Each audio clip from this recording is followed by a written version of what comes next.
South Africa 2021. Lalela Mswane was crowned Miss South Africa at a glittering pageant finale in Cape Town on Saturday evening. The stunning 24-year-old from KwaShokulu in Richards Bay holds a Bachelor's of Law degree. Her mother, Hleliselwe, is a former accounts clerk, and she has an older sister, Hlobisile, and brother, Mavele. Now, her father passed 11 years ago. She views her mother as her absolute role model, saying she is the greatest giver of love, patience, kindness, affection, and support, who never fails to extend grace even when she experiences injustice. She views unemployment as the cornerstone of all the causes she cares for, because it is not only affects South Africa's youth, but in many sources it is also a source of many of the social ills so prevalent in South Africa.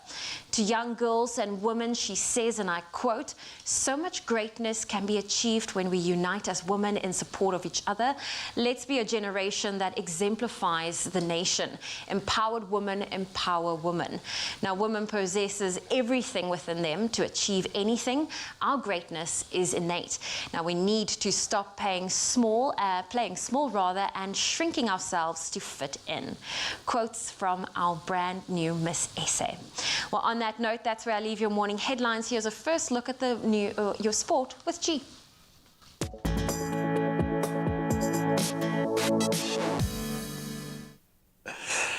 Let's delve into that sporting news after a busy weekend and a great one for the Proteas. Of course, our Proteas netball team, they returned to action in preparation for the Commonwealth Games next year by beating Ireland 101-7 on Saturday.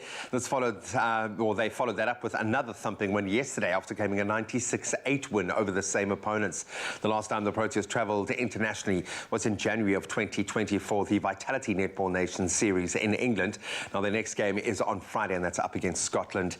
Now, moving on to cricket, vaccinated cricket fans will be able to return to stadiums as early as tomorrow. That after Cricket South Africa confirmed that 2,000 spectators will be granted access to venues around the country. The T20 knockout, which is at its quarterfinal stages now, will be the first games to welcome back fans. Tickets go on sale today, in fact. The first quarterfinal is between Southwestern Districts, and the Titans.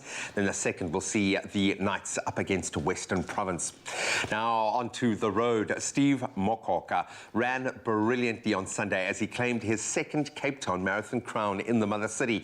So after winning his first title back in 2018, Mokoka, he crossed the finish line in a time of 2 hours, 10 minutes, 0.16 seconds, to be exact, ahead of second-placed Gebru Redagni of Ethiopia.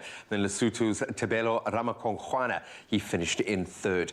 The women's race was won by Kenya's Lydia Simiyu, who was also making her debut at the marathon. She set a new course record in the process, securing the fastest women's marathon on South African soil, finishing in a time of 2 hours, 25 minutes, 44 seconds. And South Africa's Gerda Steyn, always featuring, she came home in a time, or in fourth place rather. Then on to local football. Mamelodi Sundowns, they topped the PSL table after the weekend's action, despite not playing. In fact, in the league, they were playing in the CAF Champions League. So Sundowns drew 2-2 with Manima Union yesterday, and despite not playing in the league, have still a 1-point lead at the top of the table. SuperSport United are their closest challengers at the moment. That was after beating Baroka 2-0.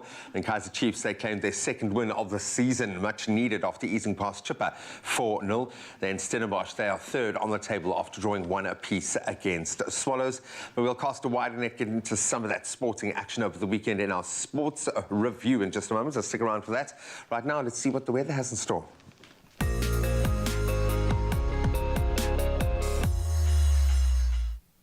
Thanks a lot, G. Let's take a look at the weather news, and starting off with Queen Elizabeth, who has criticized world leaders' inaction of addressing the climate crisis, admitting she is irritated by individuals who talk but don't do. Aren't we all? She made the remarks which were picked up on a live stream at the opening of the Welsh Parliament in Cardiff on Thursday. The Queen's remarks mirrored comments made earlier by her son, the Prince of Wales. Now, Prince Charles said he was worried that world leaders would just talk when they meet in Glasgow for the COP26 climate conference. conference. He condemned billionaires such as Elon Musk and Jeff Bezos for pioneering space tourism instead of focusing on the environmental problems of our Earth. And her grandson, Prince William, also expressed his indignation at the inaction of tackling the climate crisis and raised his concerns about the COP26 conference. He said, "We can't have more clever speak and clever words, but not enough action." Next, we move over to some climate news of a different sort. I'm talking about your sunrises, and thanks a lot for sending those through to us. And starting us off this morning is Avril Roberts-Retief, who captured these breathtaking colors spread across the sky as the day begins. It looks like a painting. Thank you. Haley Woodsgood from Parklands in Cape Town shared this message with us on the Facebook page. She said, "Good morning, Expresso family. Sunrise this morning. #blessed. We hope this new week is certainly a blessed one for you, Haley, as well as all of our other viewers as well, as we start your week on your Feel Good Breakfast Show."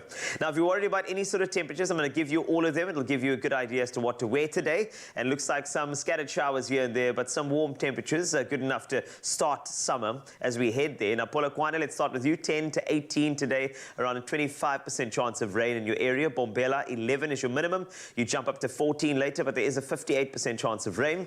Pretoria, also a chance for you, 56% chance, 12 to 25 your temperatures. Johannesburg, morning to you, 11 up to 22. And then you got Mahikeng, Goeiemorgen, 27 the maximum from a low of 12. Klerksdorp, 11 to 27 today.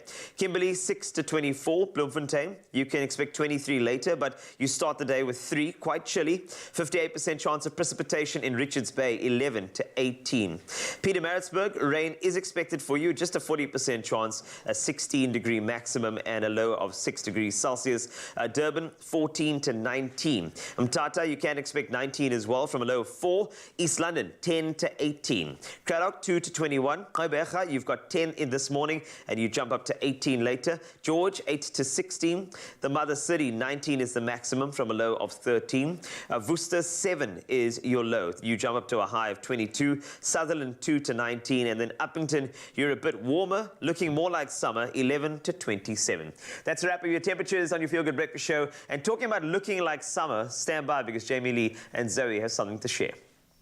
Indeed, wherever the weather, make sure that it's a feel-good kind of day. But I'm going to hit you with some did you knows for this Monday. Now, did you know that back in the early 20th century, a slip dress, which is what Zoe's wearing this morning, was actually called a princess petticoat? Did you know that? I did not. Well, because the style actually features a princess cut. Now, luckily for us, the slip dress has made such a major comeback and is the perfect relaxed style we need for the summer months ahead. I think it just gives a nice little flow and it's an easy kind of dress. What do you think about the look today? I'm going to stand up so you can actually get a proper look of what the slip dress is all about, because today I am wearing a V-neck red slip dress. It is very easy and a chic option for a soaring hot day. It's also super lightweight and fluid and can be easily dressed up with a pair of heels like I'm doing now. But this is also so cool to keep it effortlessly casual with a pair of everyday sneakers. Like, can you picture some white sneakers with this? Running your errands, 100%. Heels, meeting the girls. And I think if you wanted to just elevate it a bit, you could add a denim jacket for a more extra fun and quirky look. So I think you look perfect for this Monday. Perfect for the summer days ahead. Yeah. Thank you so much. Yeah, I'm loving this. And of course, it comes in lots of fun colors. So yeah, the slip dress is definitely something to add to your summer wardrobe.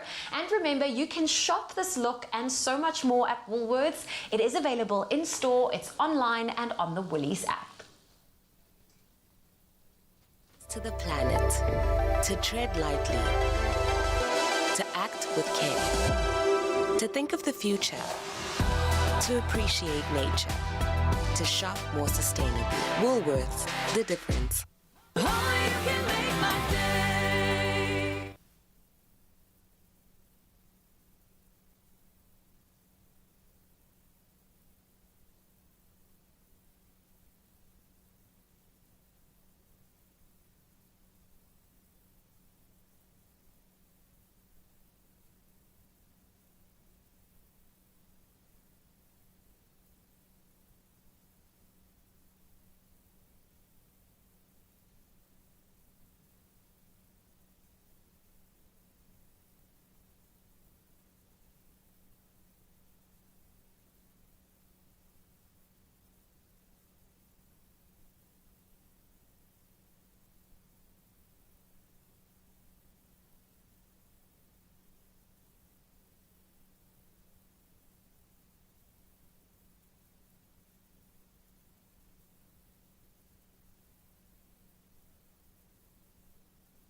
Welcome back. You're live with Expresso as we delve into a mixed and full bag after a busy sporting weekend. A review of all of those sporting fixtures that have stood out. We're going to focus on football right now with our sports anchor, Michael Pedro. Mike, welcome to it, my friend.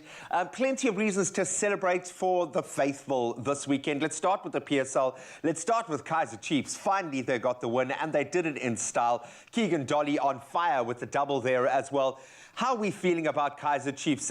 Is this the turnaround that we needed to spark that upward trajectory, or are they still woeful? How are you feeling?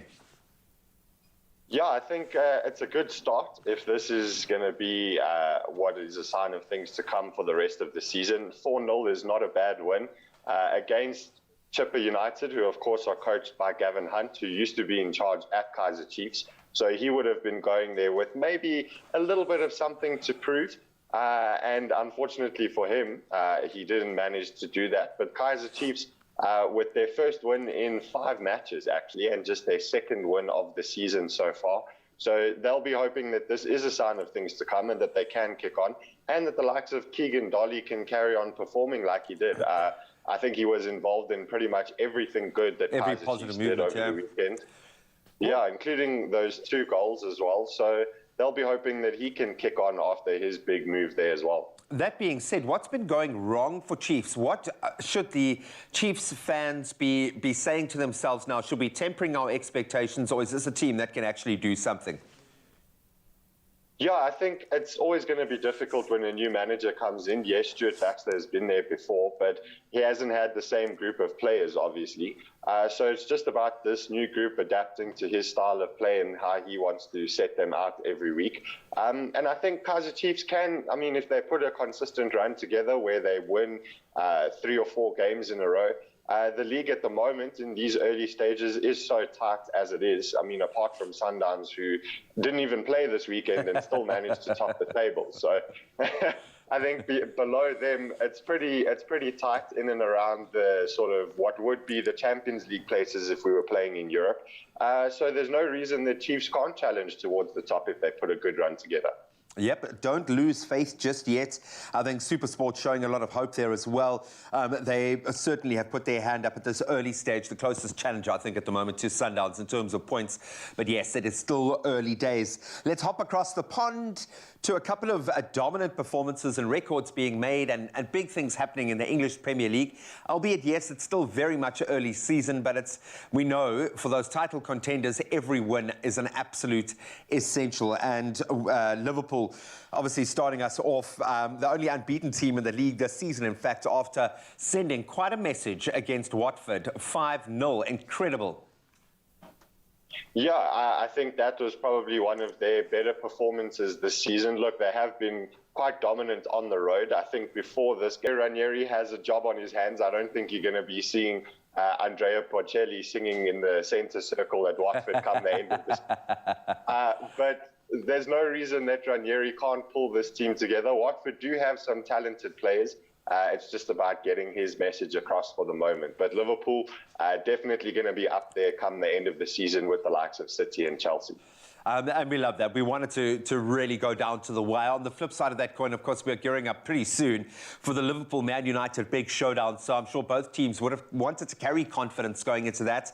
Man United won't be doing that. We said beware the wounded beast on Friday in the form of Leicester. The Foxes doing the dirty on Man United, ending their unbeaten run at home and an unbelievable run at that. What's going on in the United camp? I mean, they've got the star power now. They've got the firepower. Should United fans be a little bit worried after seeing a performance like that?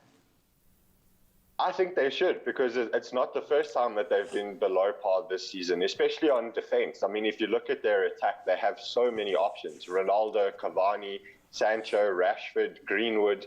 The attacking options are all there. I think it's just about finding that balance at the moment for Solskjaer. And I mean, that's why he tries to play with Pogba and Fred in midfield to try and give a little bit of security. Over the weekend, it was Matic who played. So I think he just needs to find that balance between defense and attack, because if they are chasing a game, they do have the firepower to go out and score. But as you can see from the footage, when you're trying to hold on to a lead and sort of see out the game, when you haven't got the likes of Rafael Varane playing in defense, there needs to be a little bit more organization between Maguire and Lindelof. And I think they need to be more defensively solid. They're conceding pretty much almost as much as they're scoring. So at the top end of the field, it's good news. But I think that balance is going to be key if they want to put a good run together.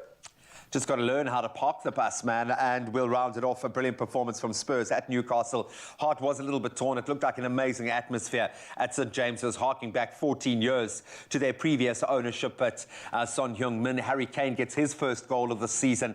A very dominant performance from Spurs. And, of course, thankfully, the fan that went down during that first half has recovered. They announced that during the game. So all ends well there at St James's Park from a Spurs perspective. Buddy, thank you so much. That was fantastic. Stick around. We're going to chat a bit more sports and rugby in just a moment. Mzansi, I have a question for you. Yes. Are you feeling lucky this morning? Are you feeling lucky? I am feeling so lucky. Give me something. Listen, well, winning a giant sum of money can open up a world of possibilities. We know this, from maybe a new house to a giant charity donation, but it's hard to imagine what you do first if you won the lottery. But you better start deciding, and you can tell everyone why. Okay, well, start deciding because you have to believe. Because you can stand the chance to continuously win with lottoland.co.za. Win up to 10 million rand every 4 minutes on the Keno 24/7. The 10 million rand payout is always up for grabs, and it could be yours. And bets start from as little as just 2 rand. And place your bets now on lottoland.co.za. Lottoland, we make a difference. Lottoland South Africa is a licensed bookmaker with the Western Cape Gambling and Racing Board. Now, no persons under the age of 18 years are permitted to gamble. Winners know when to stop. A national responsible gambling toll-free counseling line is 0800 006 008 or WhatsApp help to 076 675 0710. What is the first thing you'll do with that? Donation, charity. Yeah. That's me. There we go. Could be you.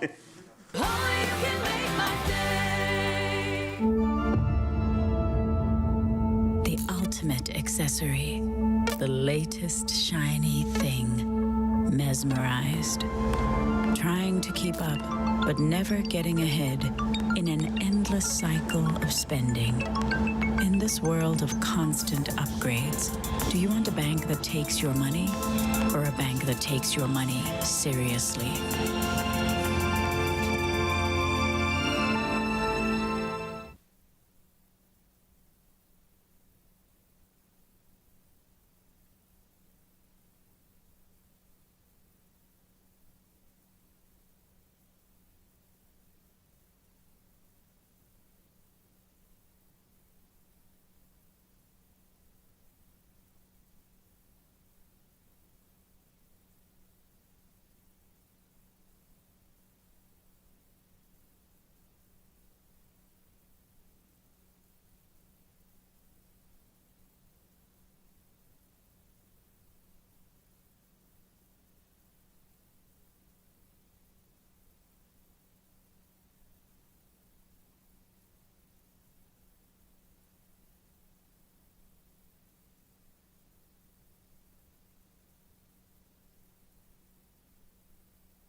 Simple as CBD should be.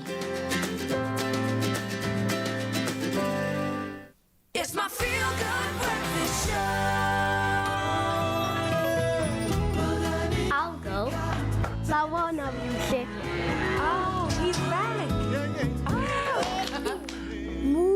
Clover Fresh Milk. Made with love by Clover.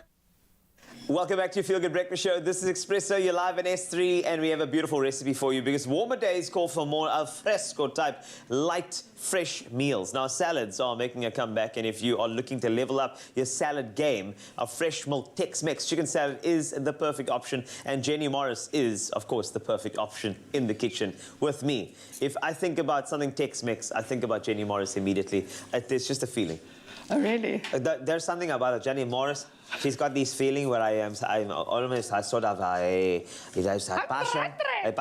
it's okay. But I'm excited to know because the thing is, if I look at all of this, the lovely thing about Mexican cooking is color.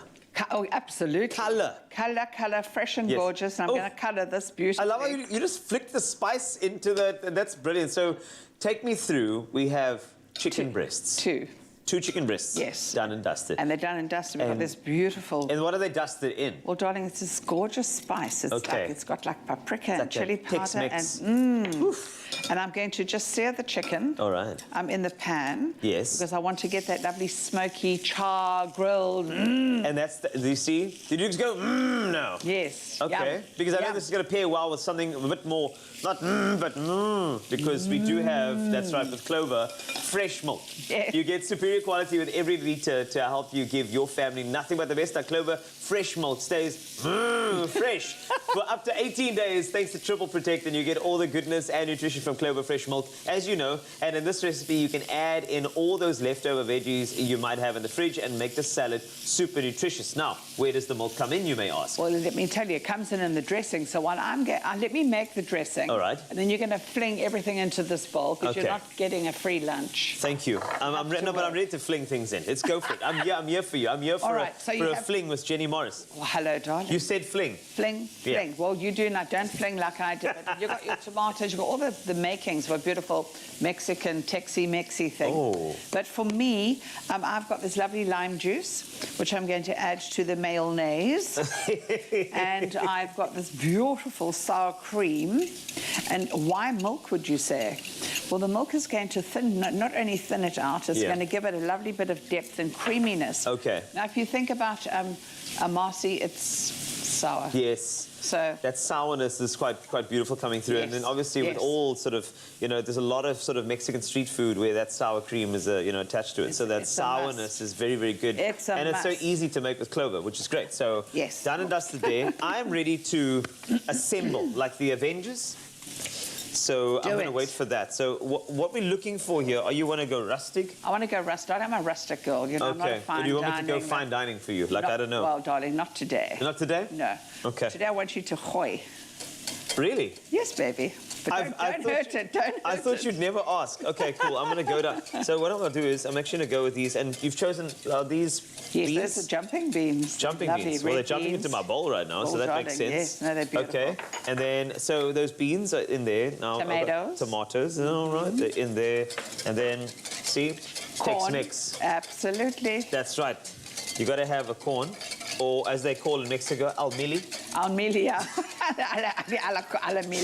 Almilia. And then what are these over here? Are these spring onions going in as well? They're delicious. I love them. Beautiful. I love them They're too. not as pungent as an onion. They're beautiful. And then, are we dropping cheese in here? Darling, Tex-Mex, cheese. We've got all this lovely sour cream. Okay, we're dropping cheese. Okay, this is starting. You see, once again, color. Yes. And then you can say, important. coriander, the coriander. Sí, coriander. It's a beautiful thing. The coriander is a herbal thing, so it's a beautiful. And then, of course, we've got... avocado. Now, don't fling, darling. Just lay them out. Avocado. Yes, avocado. Yes, I heard about avocado yesterday, actually. I have to. Okay, I'm actually just put the avocado right on top over here. Beautiful. Because you said I must start tossing. Yes. And that's exactly what I'm doing. Yes. So, beautiful. I just spread it out just a little bit. I love to spread the avocado. So you have like a piece of avocado with every...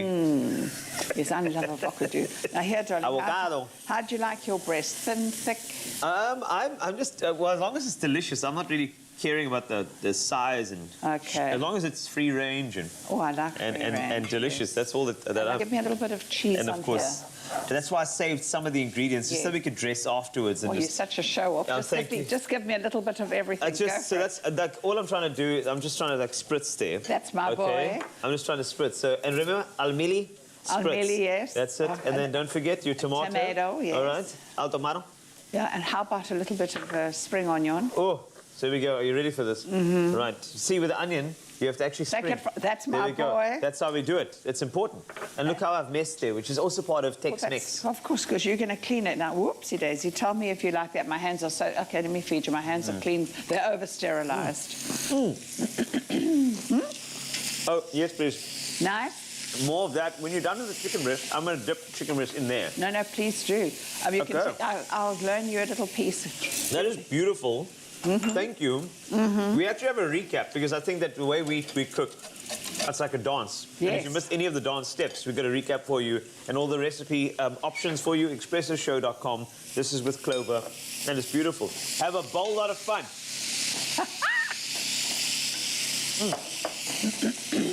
Caliente.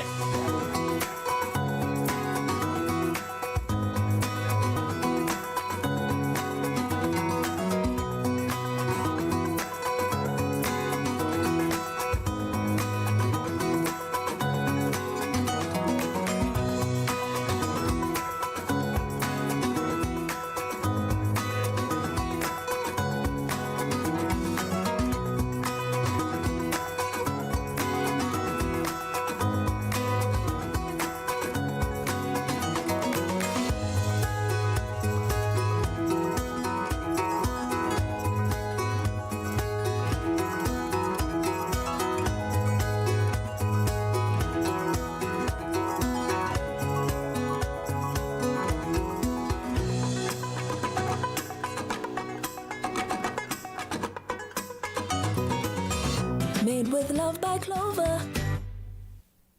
Well, you know, we love fitness here on your Feel Good Breakfast Show. And when it comes to functional fitness, it is a type of training that prepares the body for real-life movements and activities.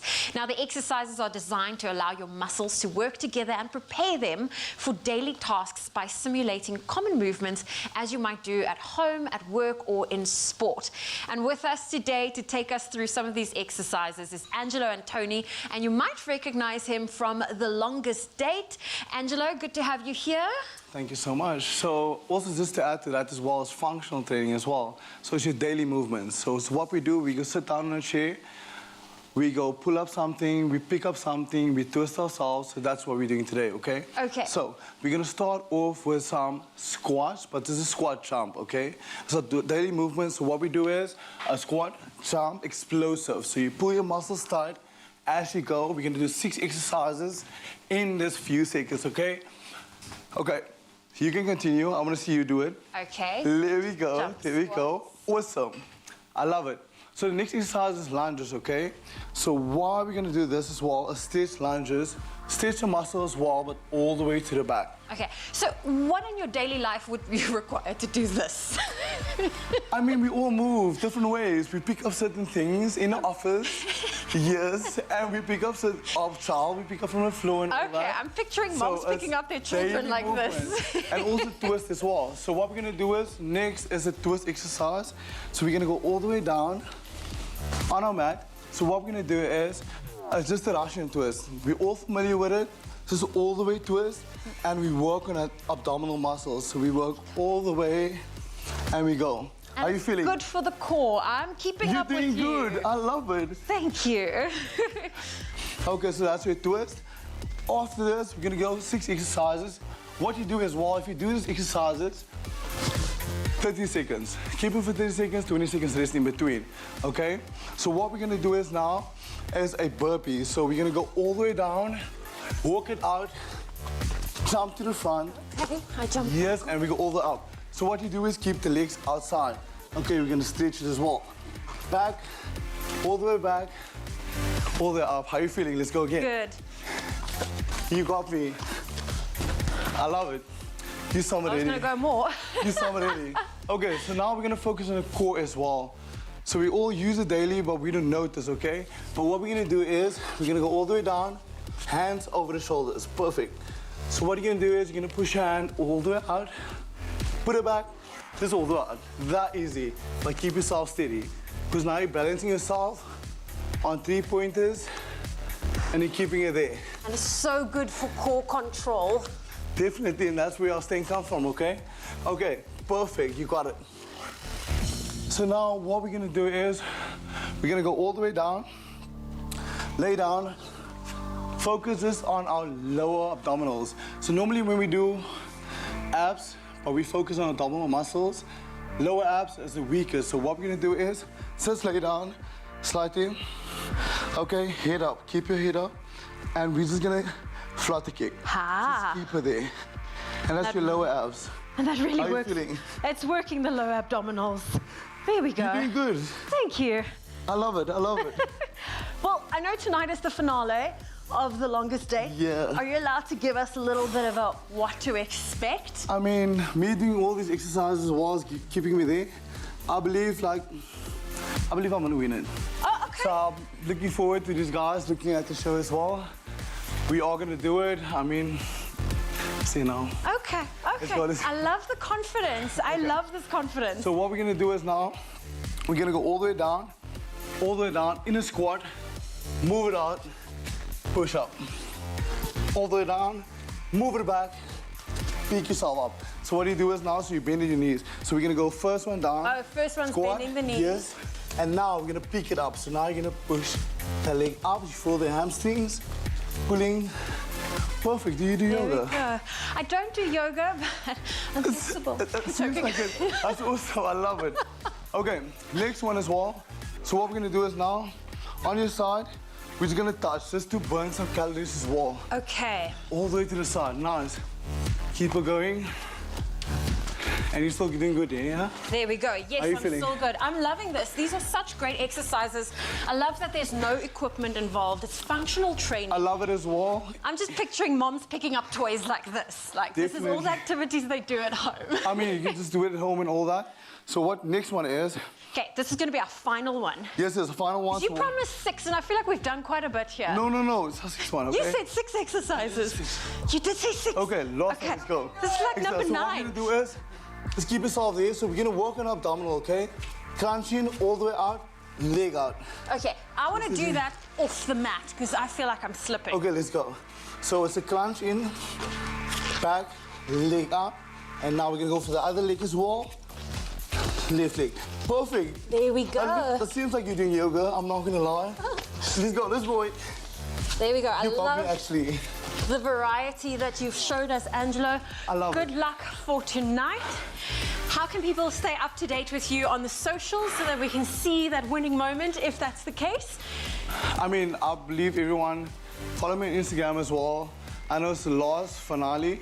Let's see how it goes as well. But I believe I'm going to win it tonight as well because of these exercises. Thank you for doing this with me as well. Oh, thank you, You're active. Angelo. I love it.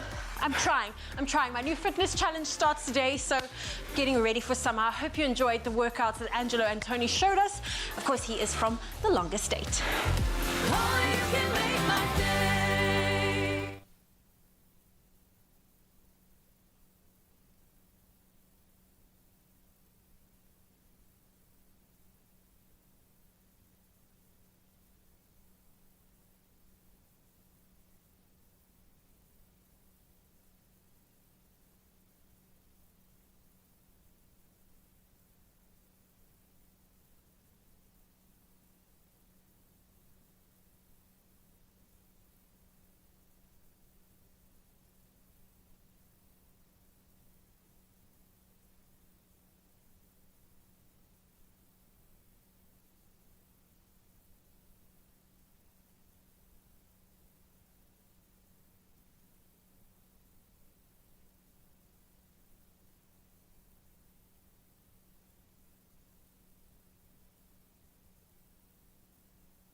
Welcome back. You're still live with Expresso as we continue to review all of the weekend sporting action that certainly piqued our interest. And we're chatting to sports anchor Michael Pedro. And we're going to start with the United Rugby Championship. And I know before you get all doom and gloom and say, most of our teams lost again, there was a massive improvement.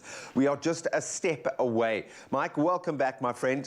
Let's start with the one team that did win, and they earned the win, and they were up against tough prospects in the form of the Dragons. They were coming off the back of not having lost, I think showing a lot of heart in their draw the previous weekend, but the Stormers looked good, and they had to grind out this win, which says a lot about their character. They'll be looking forward to coming back home now. How are you feeling about the Stormers' performance this weekend? Yeah, I think it was probably the most convincing of all the South African teams. Again, restricting their opposition to no points at all in the second half. So that's a nice feather in their cap to bring home, knowing that in the last two games, their defence has been pretty solid. And it's good to see that they've built on that draw. I mean, 20 all is not something you see very often in rugby, a drawn game. But the important thing for them in that one was that they obviously didn't lose. And they clearly brought that momentum into their game against the Dragons over the weekend. And I think the defence is obviously something they'll be extremely proud of, but also a bit of attacking flair coming through with those two tries from Leland Zas. Well-worked moves as well. A bit of individual brilliance. So it's always nice when you can have that sort of balance in your team where you're solid on defence, you can string together a few things on attack, and you have players that have a bit of X factor. So I think they'll be feeling very good heading into round 6 and 7 coming back home. You spoke about individual brilliance. Can we mention the name Warwick Gelant? What an asset to any team. The fact that he can marshal so much. And I think a big turning point is our understanding of the possession game and how we kick, and he seems to have a handle on that. He can kick from pretty much anywhere, but he was pivotal, so brilliantly involved in so many moments. He really is an asset to that Stormers side. He really is, and you can see the international experience that comes through when he's in the team. They just look more organised on defence. The kicking game is a lot more tactical, and you can see the value that Springbok experience adds to the backline. And if they get him playing regularly, if they get him gelling with some of the younger players in the side, there's no reason that they can't do extremely well in the home legs in round 6 and 7. And take that through to the rest of the competition. All of the teams now will be looking to that next home stretch and hopefully having created a bit of a platform. The Lions went down again. They remained winless going down to Ulster, which was always going to be a tough proposition. I think the big surprise, or maybe not a surprise, but we expected the Bulls to continue to show that turnaround. They seem to have much better handling of that breakdown area, which was a big kind of a turning point. I think a big eye-opener how well those northern teams marshal that phase, but the coaching staff seem to have a handle on that. But did you expect the Bulls to go down or get the win this weekend, and what cost them? Yeah, I think they'll definitely look to that disallowed try. Mados Tambwe looked as if he had grounded the ball cleanly and got a 7-pointer, obviously with the conversion to come, and that would have leveled the scores at that stage. The Bulls ended up losing 17-10. But apart from that, I think they'll take their lessons from their trip up north. I think all of the South African teams will. And when you look at the overall statistics, just 4 wins from a possible 16 on this tour. So it is going to take time. Like we've been saying, it's the first time a number of these players are exposed to the European game and playing in those conditions. So hopefully once the tour comes back here and the games are hosted in their own stadiums with a limited number of fans as well, I think that'll be a massive boost to the players. A lot of them haven't played in front of fans for a good number of months now. Yeah. So to have at least 2,000 people in the stands when they do come back is going to be a massive boost for the local players as well. It's going to be special. So let's shift gears now and talk very quickly about the IPL and one man, one name that shone on the night. He's shone throughout this season. He has shone so many times for South Africa, and we don't have him at the T20 World Cup. Can we tip our hats to Faf du Plessis, player of the match, as the Chennai Super Kings did it again. They beat the Kolkata Knight Riders by 27 runs to win their 4th title. But Faf was just superb, as he has been. How much are the Proteas going to miss this man? Yeah, I think he's obviously the biggest omission that we have for this World Cup. It's crazy to think that there wasn't some kind of agreement between himself and Cricket South Africa to get him to go to that T20 World Cup. And just proving what a big match player he can be. I mean, 86 in a final against one of the form teams in the competition in the Knight Riders on Friday. So he's going to be a massive miss. And I think when you look at the team that South Africa have for the T20 World Cup, there's a lot of inexperience. Yes, the guys aren't really young in terms of age, but they are young in terms of international caps. And Faf would have definitely added that much needed experience at a major tournament. So I think based on this performance especially, he's going to be a massive miss for the Proteas come Saturday. Yeah, let's hope that the CSA won't be left licking their wounds. Young, but a lot of hope in that young Protea side as they commence with the T20 World Cup. Mike, thank you so much, my friend. We might have had a couple of losses in the bag there, but I think our hope has been restored a little bit. We look forward to, as you said, those home legs in the United Rugby Championship. I have a feeling even those 2,000 fans at Loftus are going to turn things around. We're all about winning this morning, and we are happy to announce the 10 fortunate winners who went onto the Insider SA social media pages and entered to win 10 of those 10 gig data bundles, courtesy of Vodacom. Can we please get a drum roll, please? Let's get the drum roll in. Now, this is congratulations to Abongile Dayanti, Leah Mashilone, Maloka Lativa, Paulina Matapa, and Noreen Nani Abrams. As well as Nandi, Tabile Silindile Ngwane, Vuva Deboho Sebaeng, as well as Jenny King. Can we give them a big round of applause? Congratulations! Well, I hope you enjoy experiencing and unlocking more with your Vodacom data bundles. Now, this week, the Insider SA, you still stand a chance to win another one of those 10 gigabyte data bundles. All you have to do to enter is find the Vodacom post on the Insider SA social media pages and comment on the post telling us what you like the most about the Vodacom Red plans. And to find out more about the benefits of the new Vodacom Red packages by watching the Insider SA this evening at 5:30 p.m. on SABC3 and celebrate those who have perseverance to achieve success. Meet Johnny Meyer, a brand specialist from Bloemfontein who inspires us all to love her city, and find out how she balances her busy schedule with Vodacom Red, incorporates her marketing skills into her businesses, and injects energy and excitement into all that she does. Can't wait. So go on and watch the show tonight and then head on over to the Insider SA pages to enter. You could be one of the 10 winning a 10 gigabyte data bundle so you can experience Red and unlock so much more. Now, the competition closes Saturday at midnight, and remember, those T's and C's can be found on the insidersa.co.za. Good luck.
You're with your Feel Good Breakfast show, Expresso, here on S3. Now, when it comes to using the toilet at home or even your place of work or study, I'm pretty sure that you've never had to approach the bathroom with caution, you know, in the fear that it is unhygienic or unsafe. But the sad reality is that this is a real thing for so many learners across the country. In fact, it's estimated that over 3,800 schools in South Africa had pit latrines in 2018 and not a fully functional toilet. I mean, it's insane. That is an indictment, but thankfully people are doing something about it. The amazing team at Domestos are fighting the war on sanitation and encouraging all of us to join the fight.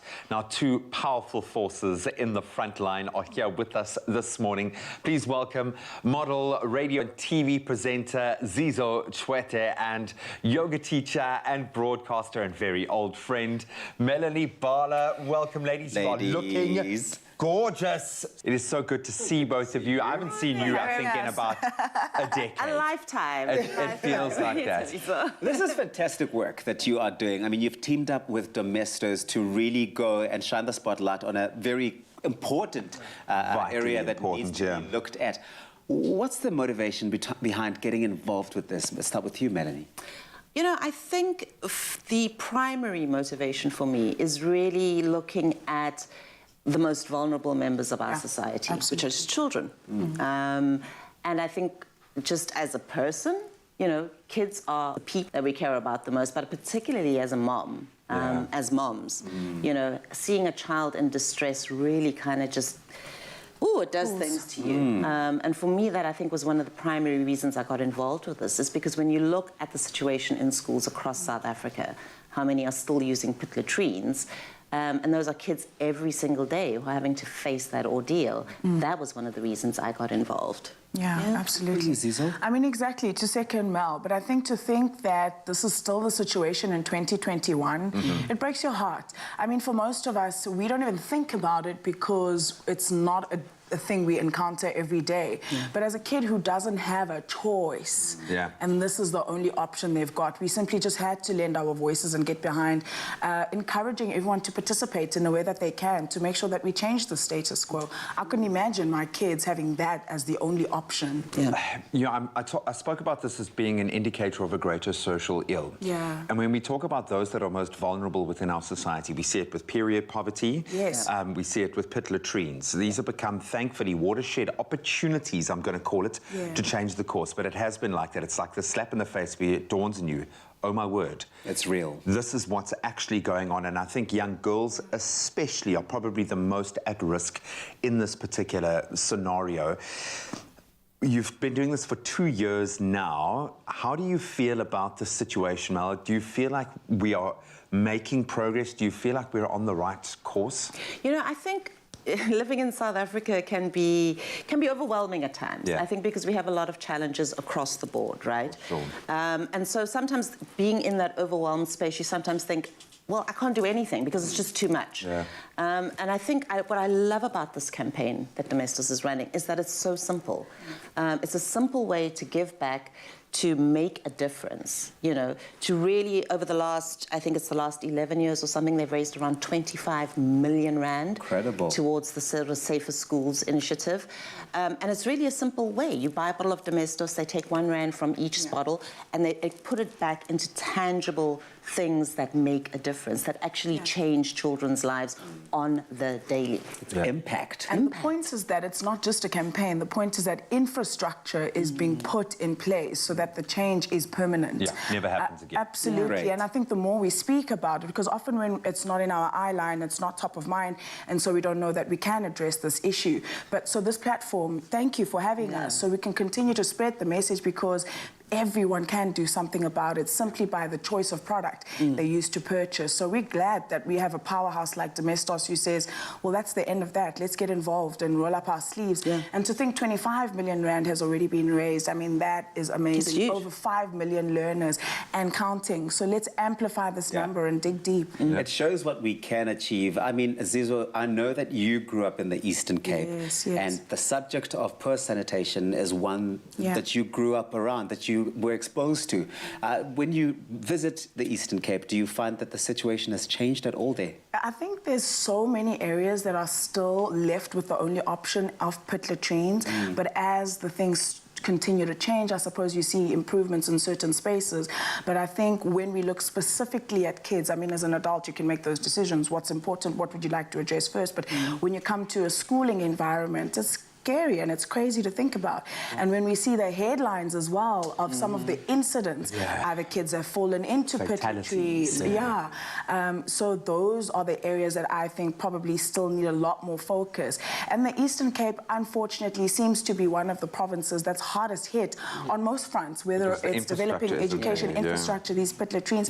And so, you know, I've realized pretty on in my career that coming from the Eastern Cape, it absolutely is my responsibility to use my voice, my platforms, my influence, anything I can to continue to send back resources that do make the difference. Because we simply can't have this conversation 10 years from now. And we hope that in this campaign by 2030, pit latrines will be a thing of the past. Please. No, we can. If we stay on this trajectory and we have the focus, then as consumers, if we make those choices. The right choices, You mentioned being a parent, and this for me, I've become one of those crazy, neurotic, obsessive parents. I mean, COVID has changed me. Absolutely. And it's not so much that, you know, these things have always been there, but maybe we've been living with denial because we have to. It's the only way we can survive, as you said, Mel, in this overwhelming situation that is the country. But as a parent, you just can't stop empathizing and putting yourself and your child in that situation. But now, as a parent, we can do something about it. What is your advice to other parents out there that are feeling the same as we are? You know, I think it's about, as Zizo said, it's about the choices we make. When it comes to our children, it does become about living beyond yourself, right? Before, I think, you know, before you have kids, sometimes you're very kind of closed off and insular, and it's about, self-oriented, absolutely. And I think now, once you have kids, and not to exclude people who aren't parents, because, you know, there are people who are great aunts and uncles or guardians or, you know, foster care or that sort of thing. And it's about saying, what choices do I make today that impact how my children or the children I care for are going to live? What kind of world are they going to live in? And that's everything. You know, if we take it to recycling, if we take it to climate change, all these different issues, the choices we make as the older generation is what's going to impact them. And so I just want to say, think about what you're doing every time you do it, and that's in all aspects, and in the ways that you can make a difference, like this. With the Domestos Safer Schools campaign, this is an absolutely easy way to do it. You know, literally just as you're shopping, walking down the aisle, pick this instead of that. It's a choice. It's a choice. More intentional about that choice. Absolutely, absolutely. The intention is everything. And ladies, your work, I mean, it's incredible, and I think we're so inspired to really just rally behind this campaign and join you guys in making the change that we do want to see in the country. So thank you so much for joining us this morning. Thank you so much, guys. I'm getting on board this campaign. My manager right now in contact with Domestos, because this is something that not just every parent, every South African now has a responsibility. Now that we know about it, you do actually have a responsibility to do something about it. And it is easy, or at least it's simple. Every time you choose to buy Domestos, you are helping to build a safer school for learners here in South Africa. Big, big change, just one step at a time, R1 at a time. So R1 from every bottle of Domestos that is sold from November this year to March of 2022 will go towards safer toilets for 1 million learners. That's a lot of children whose lives are going to change. A truly epic endeavor that you can now be a part of. Ladies, thank you so much. So good to see you again. It always is. Love your work. Come on, absolutely love it. But we have an opportunity, all of us now, to make a difference. So go out there and make that choice.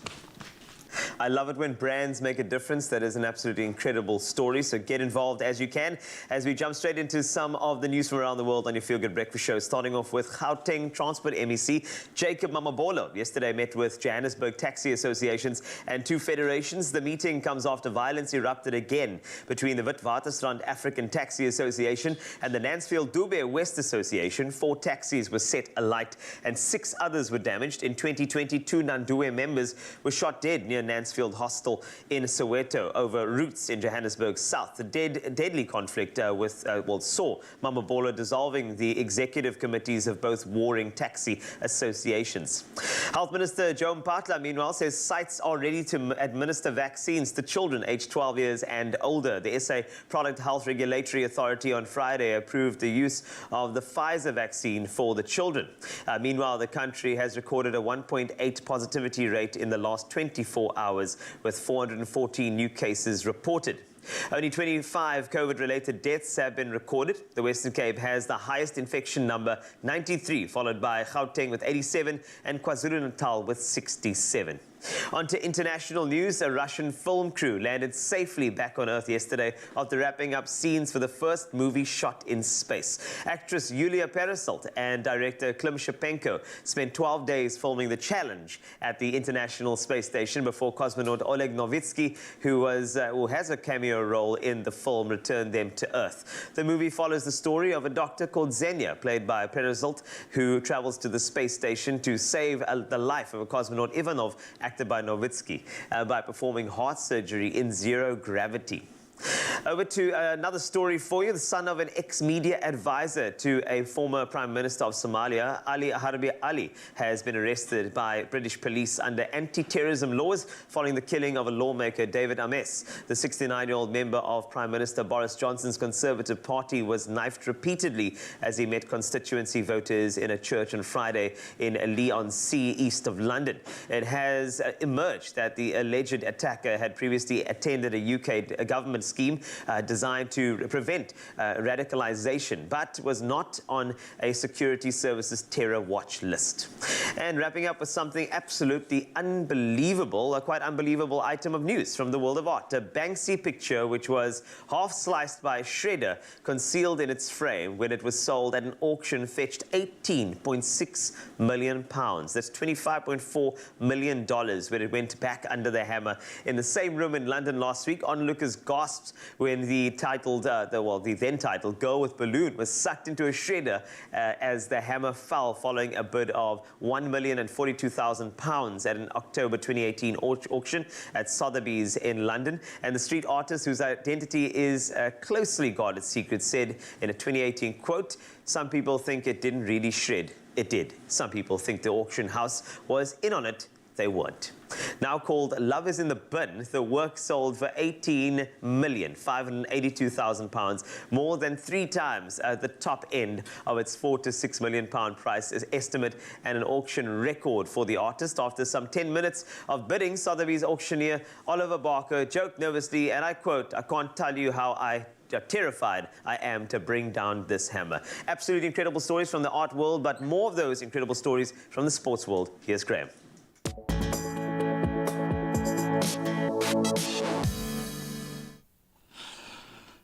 Thanks so much, Carl. Let's start with netball, and on a fantastic note as well for the Proteas as the team return to action in preparation for the Commonwealth Games next year by beating Ireland convincingly 101-7 on Saturday.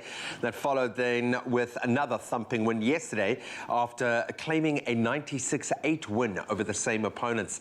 Now, the last time the Proteas travelled internationally was in January of 2020, and that was for the Vitality Netball Nation Series in England.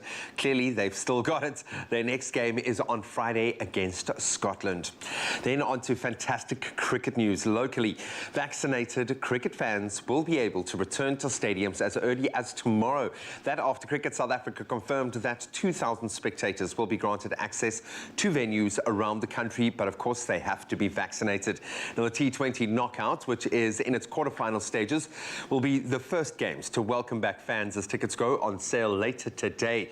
That first quarterfinal is between Southwestern District and the Titans, with the second match pitting the Knights up against Western Province. Then keeping it local, on to running. Steve Mokoka ran brilliantly yet again on Sunday as he claimed his second Cape Town Marathon crown in the mother city. So after winning his first title in 2018, Mokoka, he crossed the finish line in a time of 2 hours, 10 minutes, 0.16 seconds. And that was ahead of second placed Gebru Redagni of Ethiopia In Lesotho's Tebelo Ramakhokhwana, he finished in third. Then the women's race was won by Kenya's Lydia Simiyu, and she was also making her debut at the marathon, in fact, and she set a new course record and secured the fastest women's marathon on South African soil, finishing in an amazing time of 2 hours 25.44 seconds. South Africa's Gerrit de Steen, who's always close to the pace, she came in a very credible fourth place. And then again, staying in South Africa for football, Mamelodi Sundowns, they topped the PSL table after the weekend's action, despite not actually having played in the league. Of course, they were called up for their CAF Champions League duties. Sundowns drew 2-2 with Manima Union yesterday, and despite not playing in the league, have a 1-point lead at the top of the table still. SuperSport United are their closest challengers at the moment after beating Baroka 2-0. Then Kaizer Chiefs finally got back on track. They claimed just their second win of the season. That was after easing past Chippa United 4-0. Then Stellenbosch, they are third on the table, and that was after a very hotly contested 1-1 draw against Swallows. That's where we leave our sport for this hour. We'll touch on those headlines again in an hour or so. Right now, let's get a global weather perspective.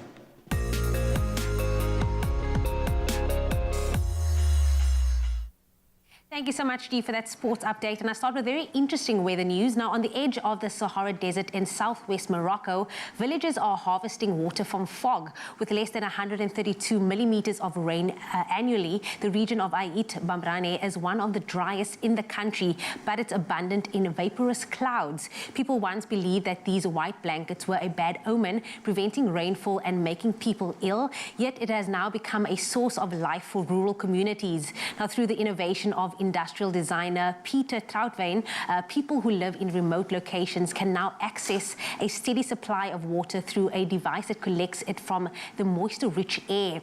Known as the Cloud Fisher, the project works by retaining droplets from fog through mesh nets. Pipes carry the liquid from 31 nets to a reservoir where locals can attain it.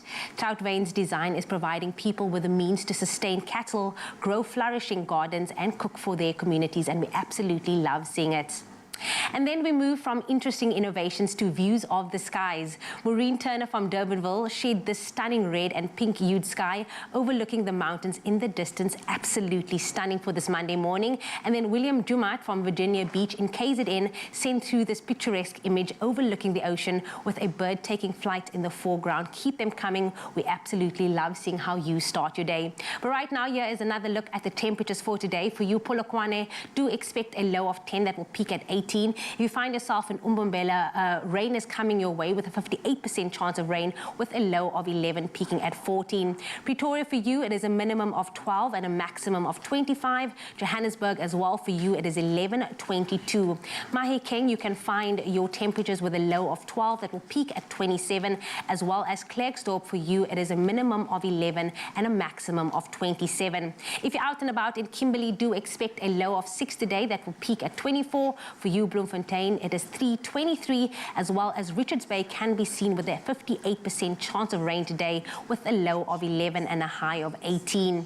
Pietermaritzburg, rain is also expected with a low of 6 and a high of 16. South Africa's playground Durban ranges from 14 to 19 today. Mthatha 4:19. East London, if you're out and about, do expect a low of 10 and a high of 18. Craddock for you, sunshine coming your way with a low of 2 and a high of 21. Gqeberha, 10, 18. George can expect a low of 8 and a high of 16.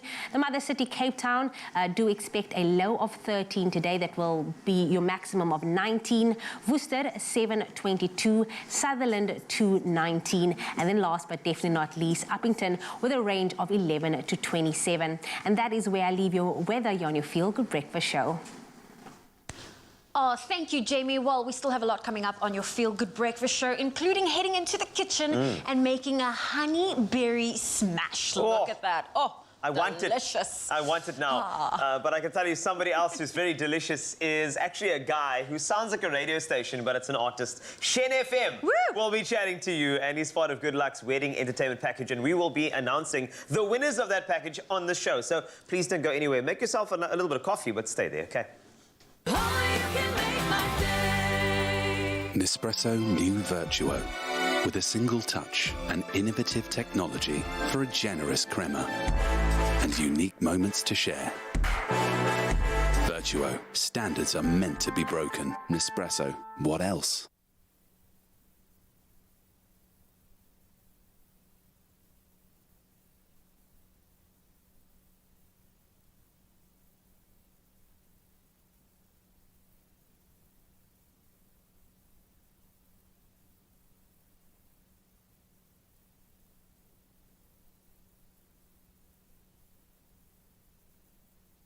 Imagine waking up and this is you. You!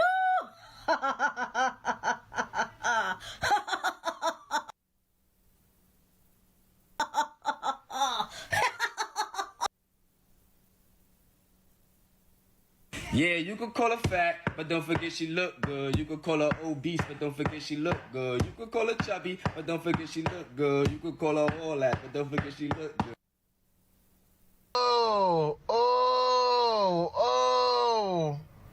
Ingxaki zam zonke zime ngeenyawo. Ingxaki zam zonke zime ngeenyawo.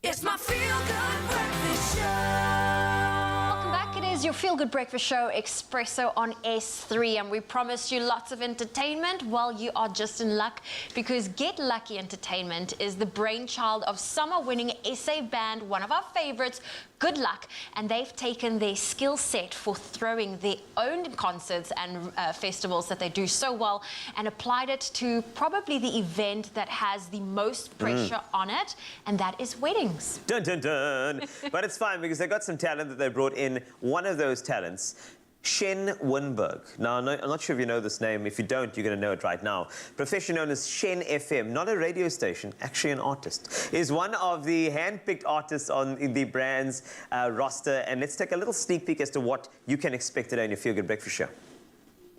I was there, waiting for summer, waiting for you, waiting for me. I was on my own while you were there, waiting for summer, oh, by the sea. I can't imagine. So dreamy. How beautiful is that? By the way, Shen was the guy with the guitar, so you know, in case you got confused there. But he's one of the best, and when it comes to weddings, he's the person that you call if you want proper entertainment. Please welcome Shen FM! Yes! So this is radio meets FM, like... Yeah. It's one of those. Could I just pay you to come to every show just to open like... I think you should join them. Well, I mean, if the price is right. Anyway, but dude, it's so good to have you on the couch, man. Thank you so much for having me. It's great to have you here. You know what? Wedding season, I felt so sorry for anyone that had a wedding planned over this time period. Yeah. All the postponements, all the uncertainty. But when it comes to the music of a wedding, do you agree that the music can make or break a wedding? It is definitely the main thing of the wedding. Like, Not the nuptials, it's the music. Yeah. Bride, who? What? No, it's the music. Yeah. It's got to be. What are your feelings about Cha-Cha Slide? Cha-Cha Slide? No, don't do Cha-Cha Slide. I knew it! And some Brenda Fassie. I know those are wedding classics. Yes. I try to stay... you know, the way I do weddings is a bit different. Like, I like remix stuff on the fly and just keep the dance floor going. Okay.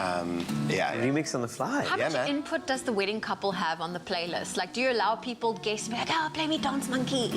Yes, no, completely. They have... There's always that one auntie. Yeah, but actually, I happen to love Dance Monkey. And then I even do like... and do like a whole dance monkey thing. Oh, so you do. I am the dancer. That's why Tones and I wrote the song, because she was a busker, and everybody asked her to do these songs, and she was like, I'm a dance monkey. That's why it came out. So essentially, you're embodying that song. Yeah. At a wedding, though. Exactly. You're a wedding dance monkey. Yes. I love that. That's what he is. He's ready for you. He really is.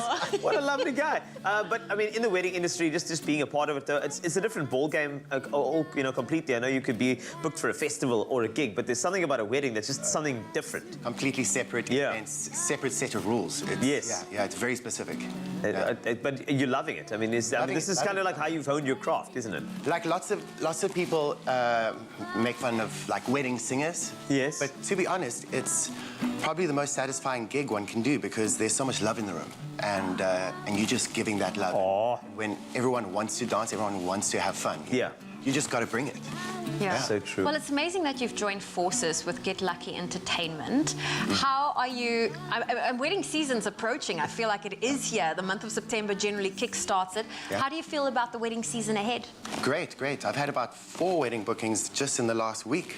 Oh, wow. So, Get Lucky Entertainment's like picking up nicely. Yeah. So if people want to book you, where can they do that?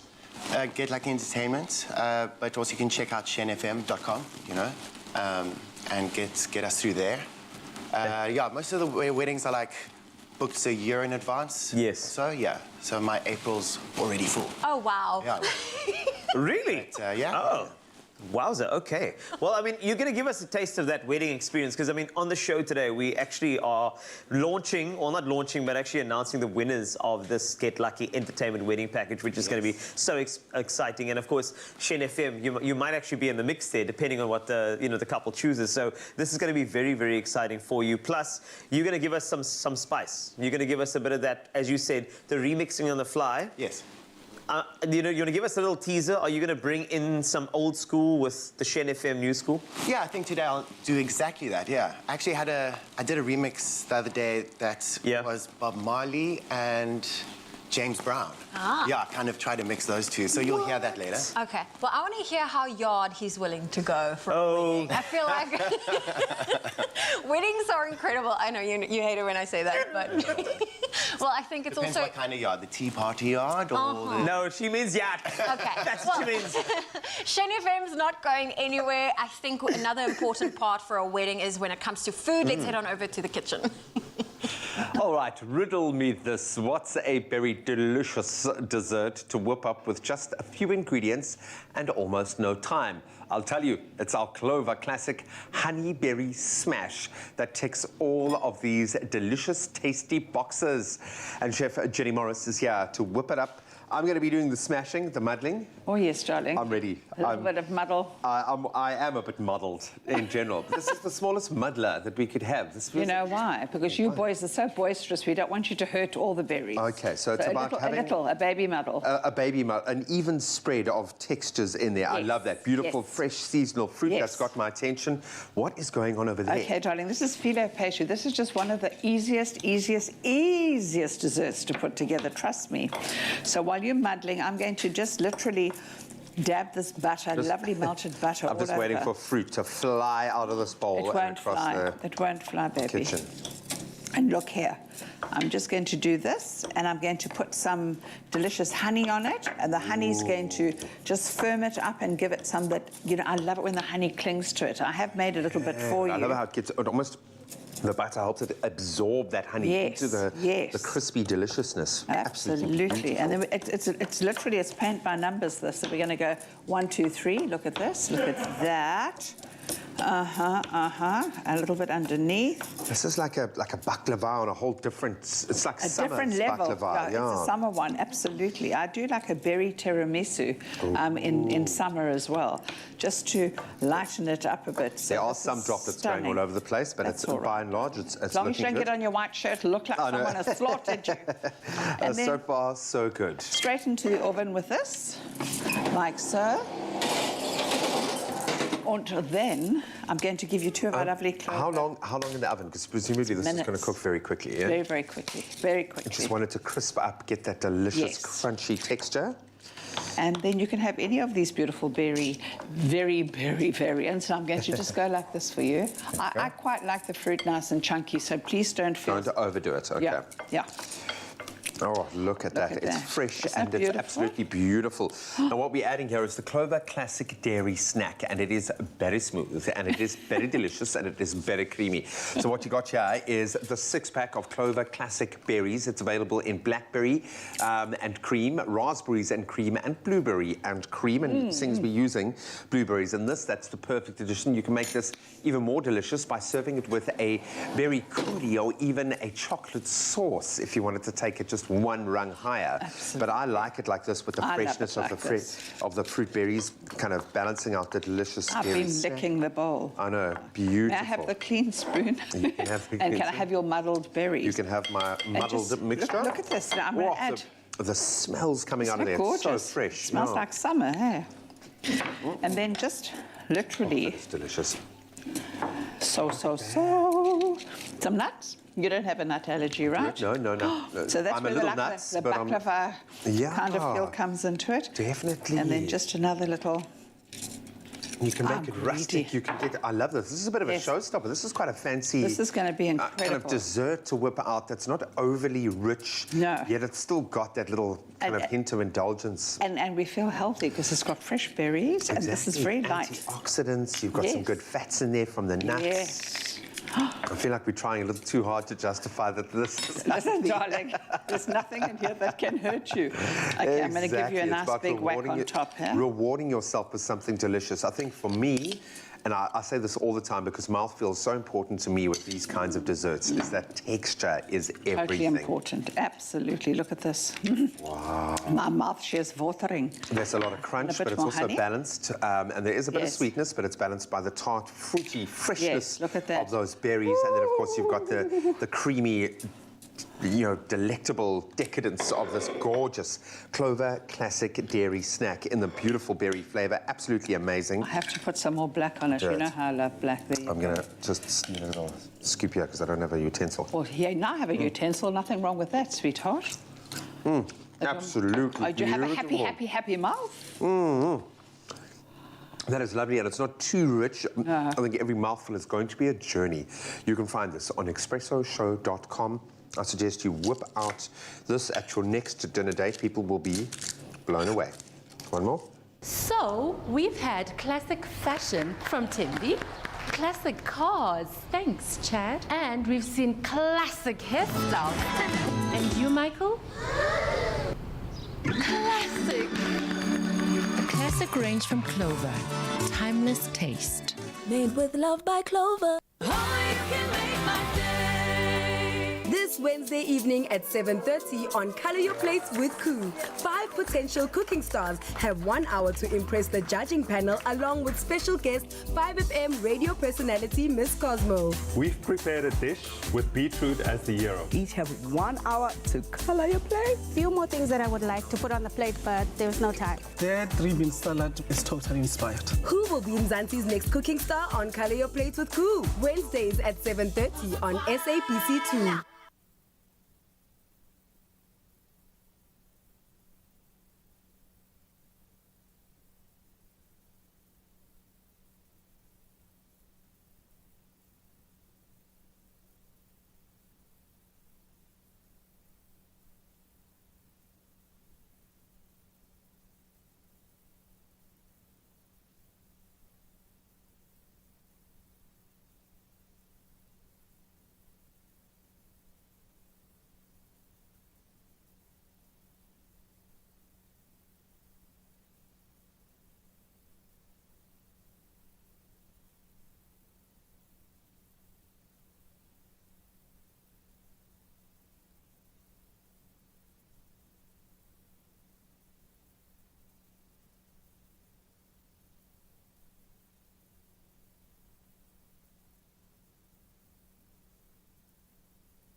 It's my feel-good breakfast show.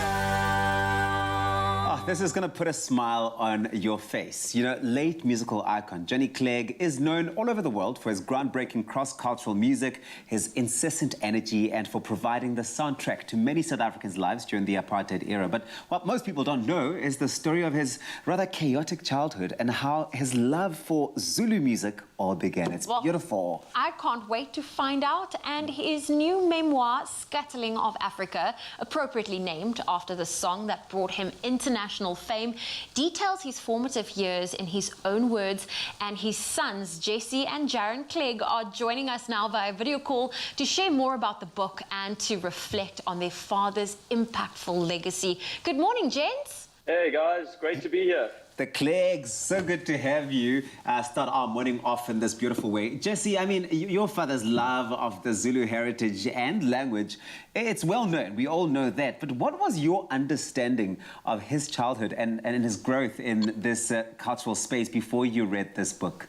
I mean, I guess I knew he had a difficult childhood, and it was quite chaotic, and he never had a strong male role model growing up. You know, his mom was an amazing champion for him and was very influential in his life, but she also had her own troubles. And I guess reading the book and actually exploring his early years in such incredible detail and the way he wrote it, it was quite surprising to me to realize that, you know, he really did have a really difficult time. And it's interesting because you get the impression that he was someone who was searching, who didn't have the comforts and the guidance of a stable family foundation.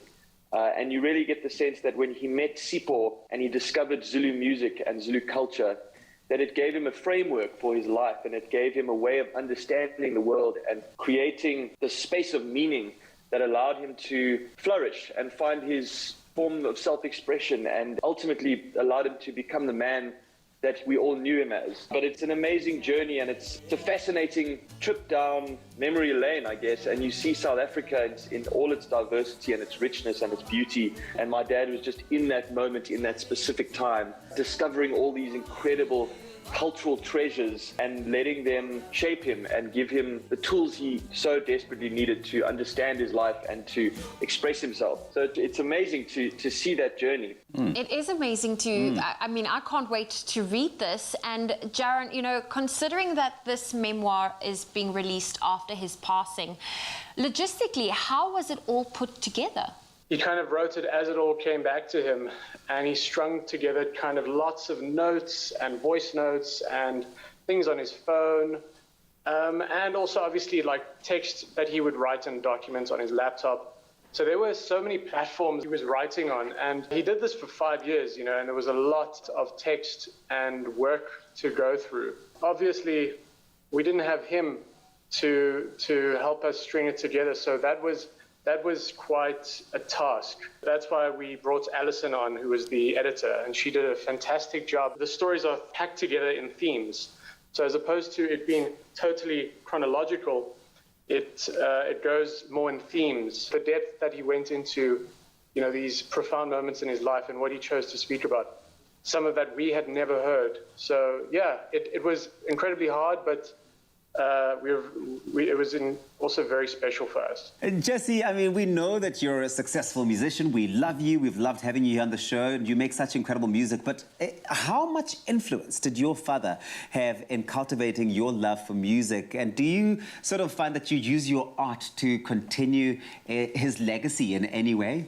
You know, I obviously grew up in the music industry, and you know, my childhood memories are being in hotel rooms and buses and airports, and I think just traveling around the world and seeing my dad play live just gave me this incredible impression of the huge power of music to communicate ideas and to convey this connection beyond political, religious, racial, all the different things that divide us. You know, music just cuts through. And I think that was really inspiring for me as a musician and as a songwriter. I don't see myself as continuing his legacy, but he certainly was a massive inspiration to me, and it's something that I aspire to in terms of creating my own legacy and my own musical career.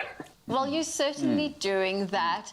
Jaron, I wanted to know from you, I mean, it's quite evident that your dad was a very big family person. He's placed a lot of importance on it. What does it mean to the family to have his story in his own words out there? You know what? It feels like a gift, to be honest. It is a gift that he gave us in the last 5 years of his life.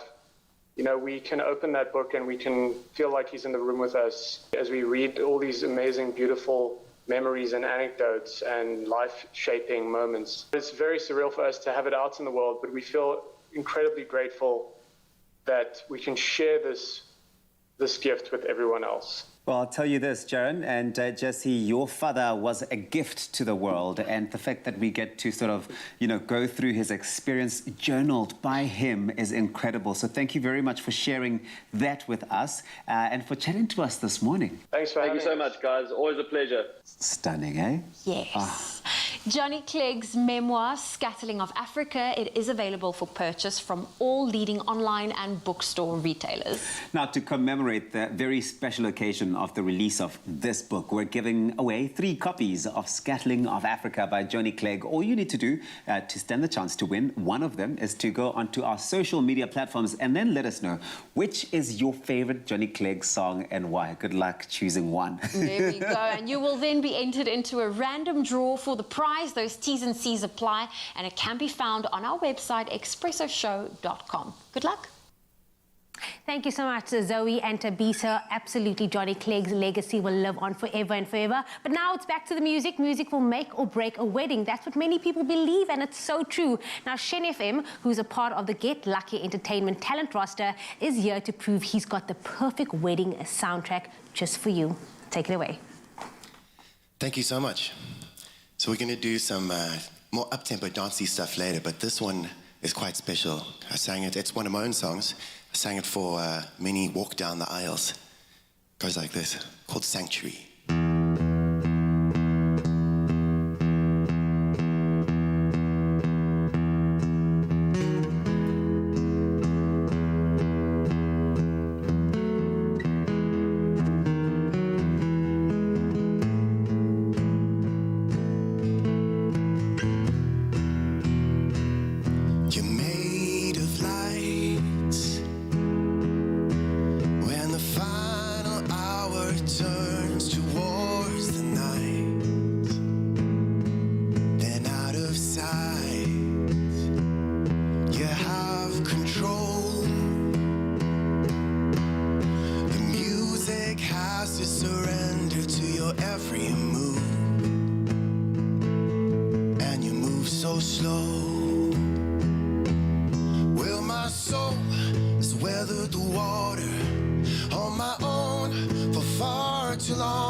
in the feels of that is perfect for wedding season, of course. Get Lucky Entertainment is still giving one viewer that chance to win 100,000 Rand worth of entertainment for your wedding. So stick around to that. But Shed FM is not going anywhere. It still has 2 more performances coming your way. We'll see you in a moment.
When last have the 3 of us been together? Let's do it. We will be able to roll this out pretty much immediately. I've got this. You both better be on that plane tomorrow.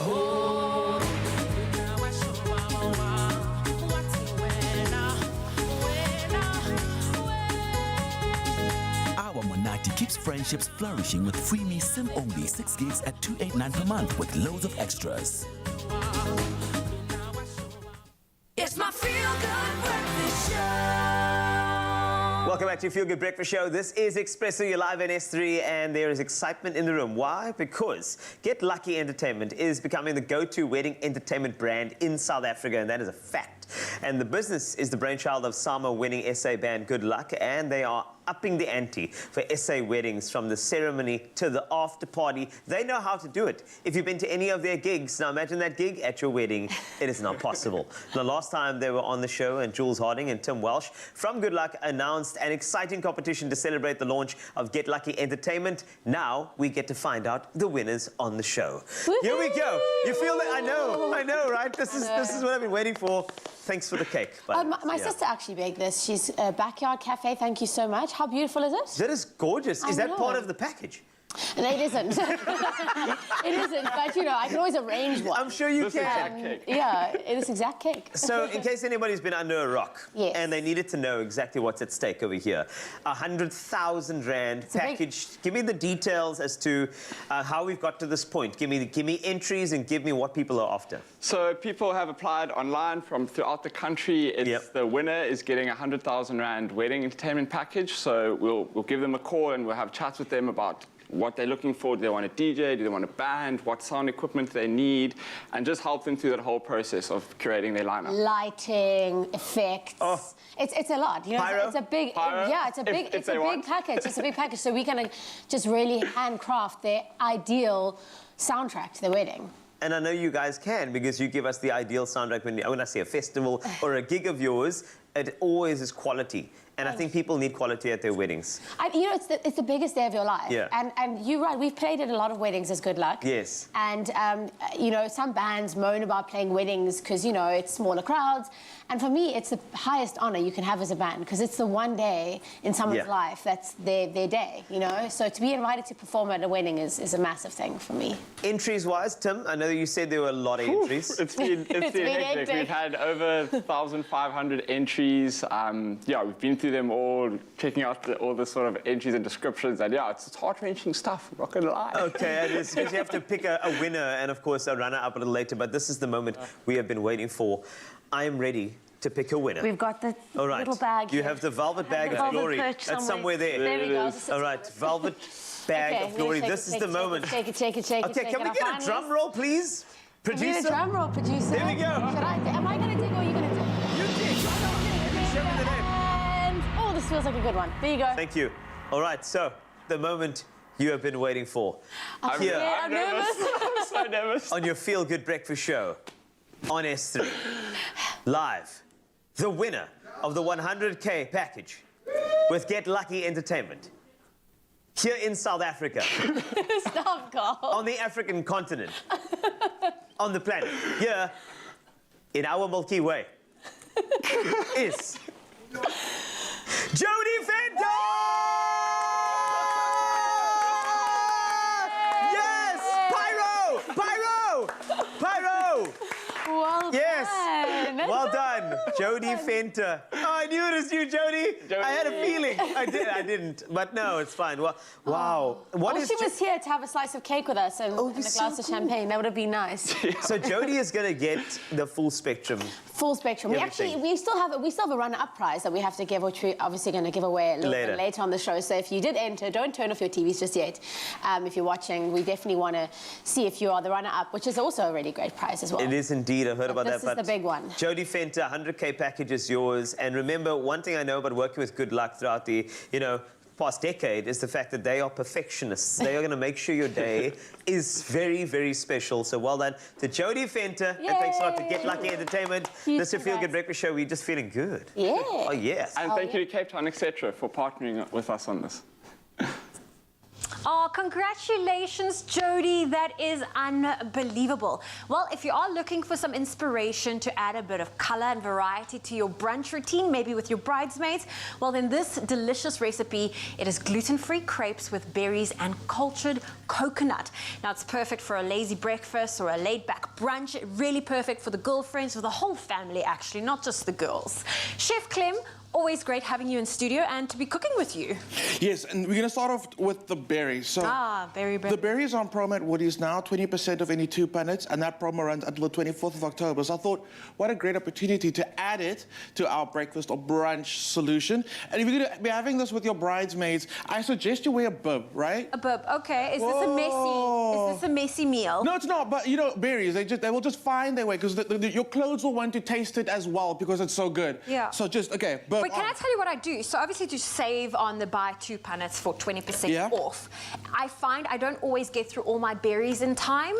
I freeze them and they are incredible for smoothies. You should absolutely you don't have freeze to waste them. a thing. You waste nothing. Okay. So, I'm going to ask you to macerate the berries, and I'm not going to tell you what that is.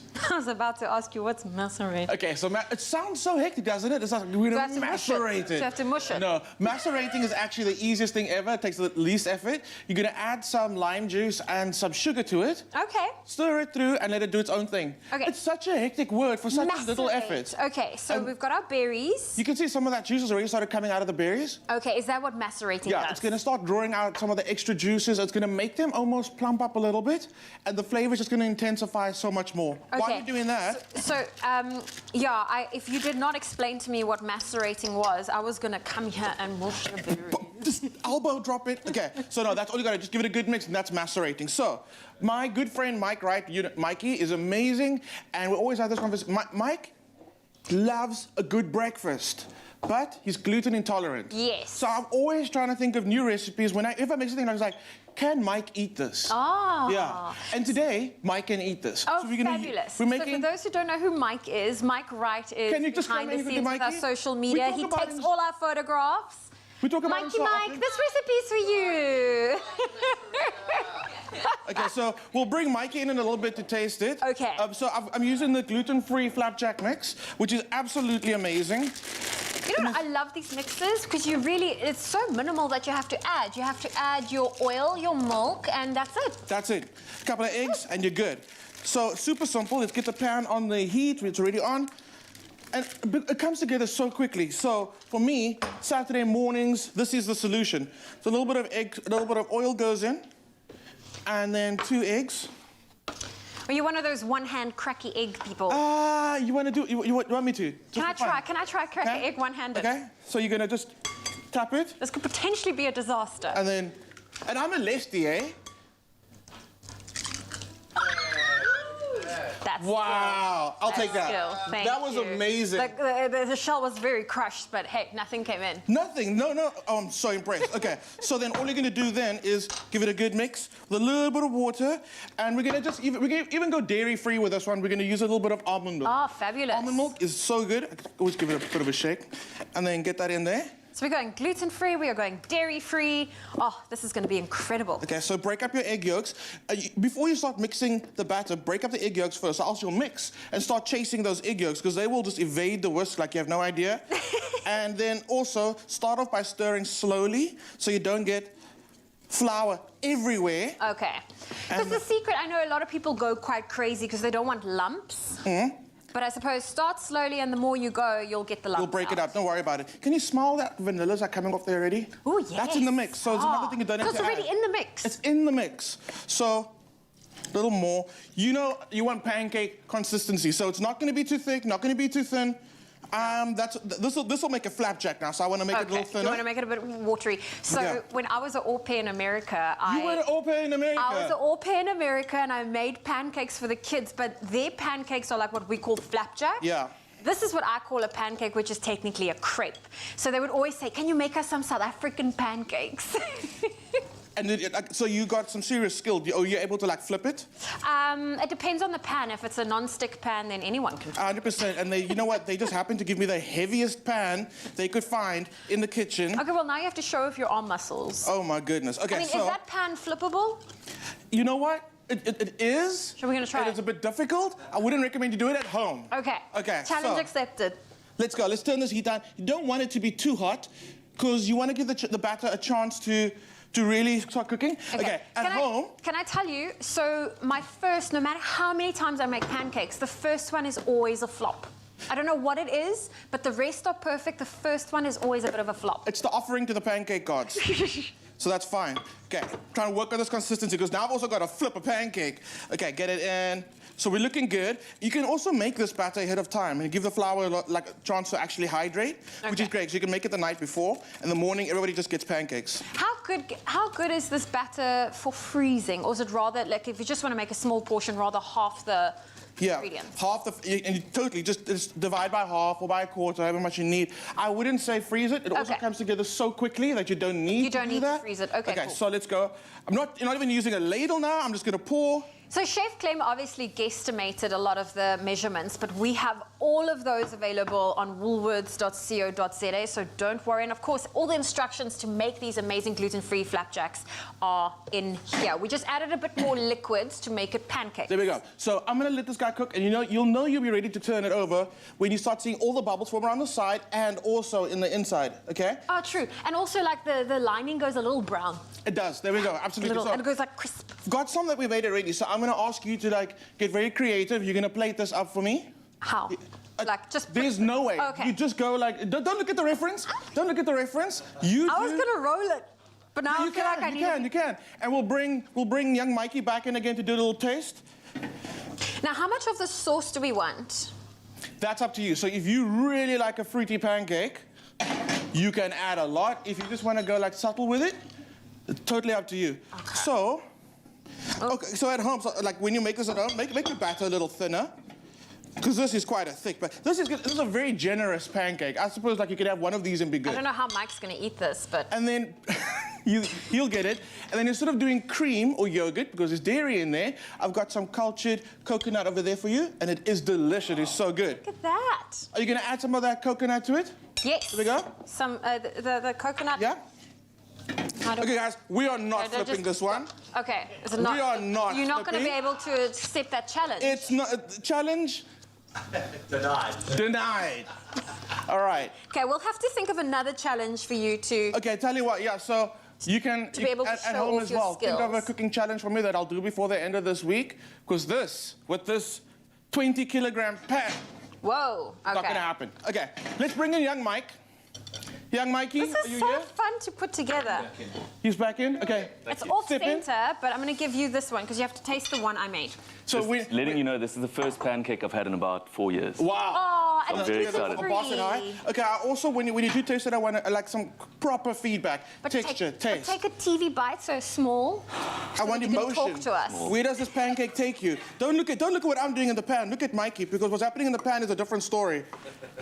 I told you the first one always flops. Okay, there we go. Didn't though. Okay, let's look at Mikey. Okay. Why is your face gone as red as the berries, though? You haven't even. I've done it. He's going back for more. That's a good sign. That's a good sign. That's a good sign. Okay, Mikey, tell me about the flavor. Zingy. Zingy. Delicious. I wasn't expecting that sharpness to cut through. I don't like things too sweet. Right. Okay. So this is very sweet, but it has a balance. Crispy zing. Tell me about the texture, because often gluten-free things can be stodgy, a little heavy. The first one, I must test again. No, it's fine. You must test again. Well, while Mikey Mike tests, we do have this recipe available for you. You can find it at woolworths.co.za. Mike, how's the gluten-free texture? It's delicious. Ah, there we go. Texture, fantastic. Nice. I have to get the Mike right stamp of approval. It's out all of right. 10, give us a score. 6.9. What? +2. +2. Okay. Okay. So that is 8.9. 8.9. 8.9 for Africa? Why are you making us well. do maths so early on a Monday?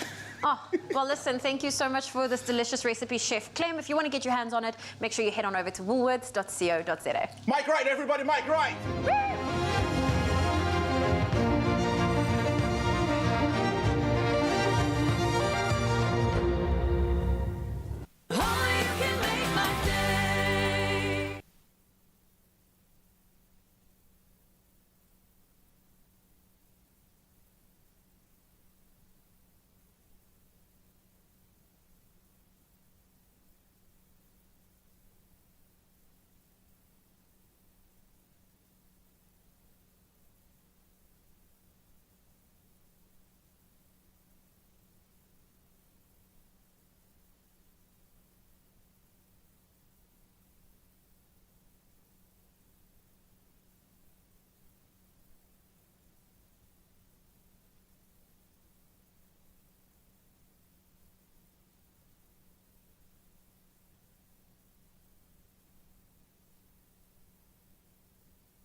It's my feel-good breakfast show.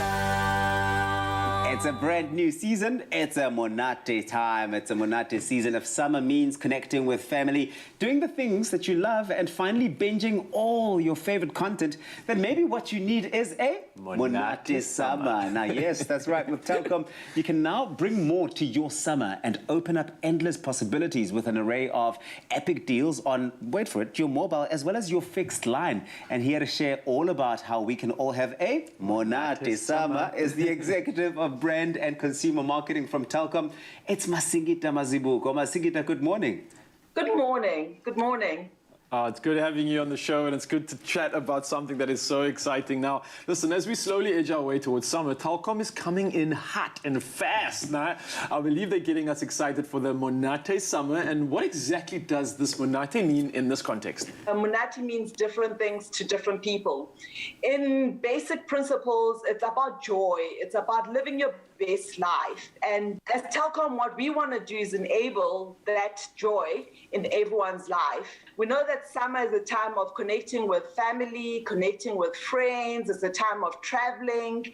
And, you know, that connection means so much more now.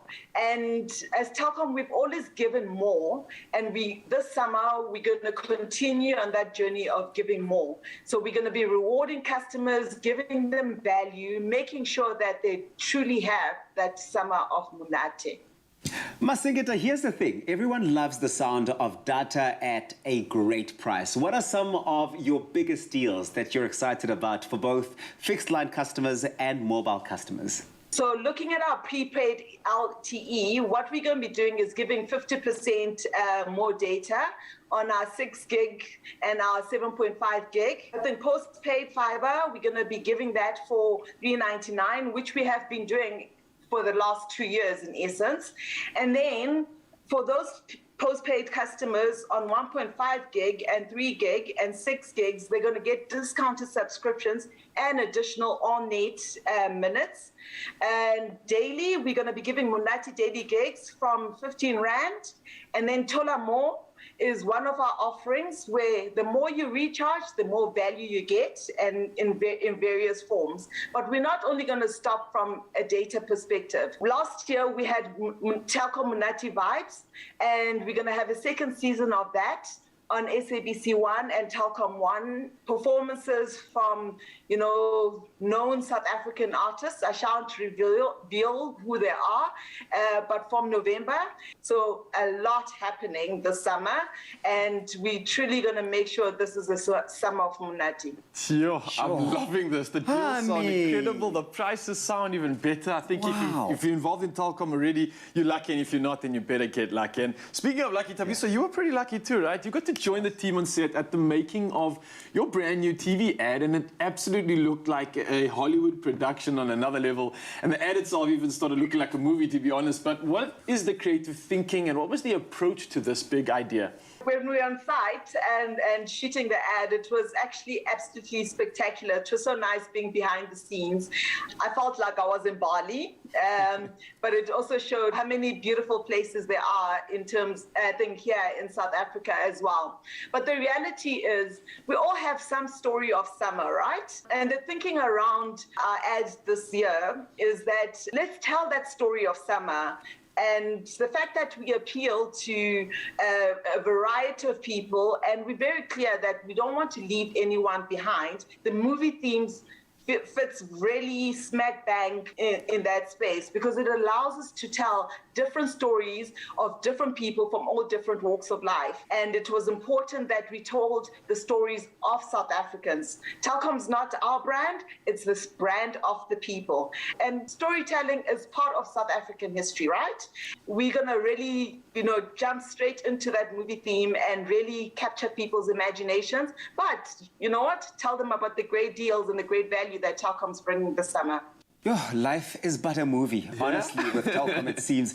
Now, Masingita, if someone wants to get connected with Telkom Munate and really be part of all of this amazing stuff that's going on and get all of those amazing data deals, where can they go to get all of this information?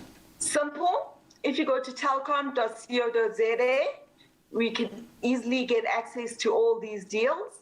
And also you can use our USSD line that's easy to access as well. This is fantastic. I want it all, and I want it now. Masingita, thank you so much for joining us. You are incredible, and we're very excited to be a part of all of this Telkom Munati experiences that are going to be unfolding over the next while. Thank you very much. Thanks for having me.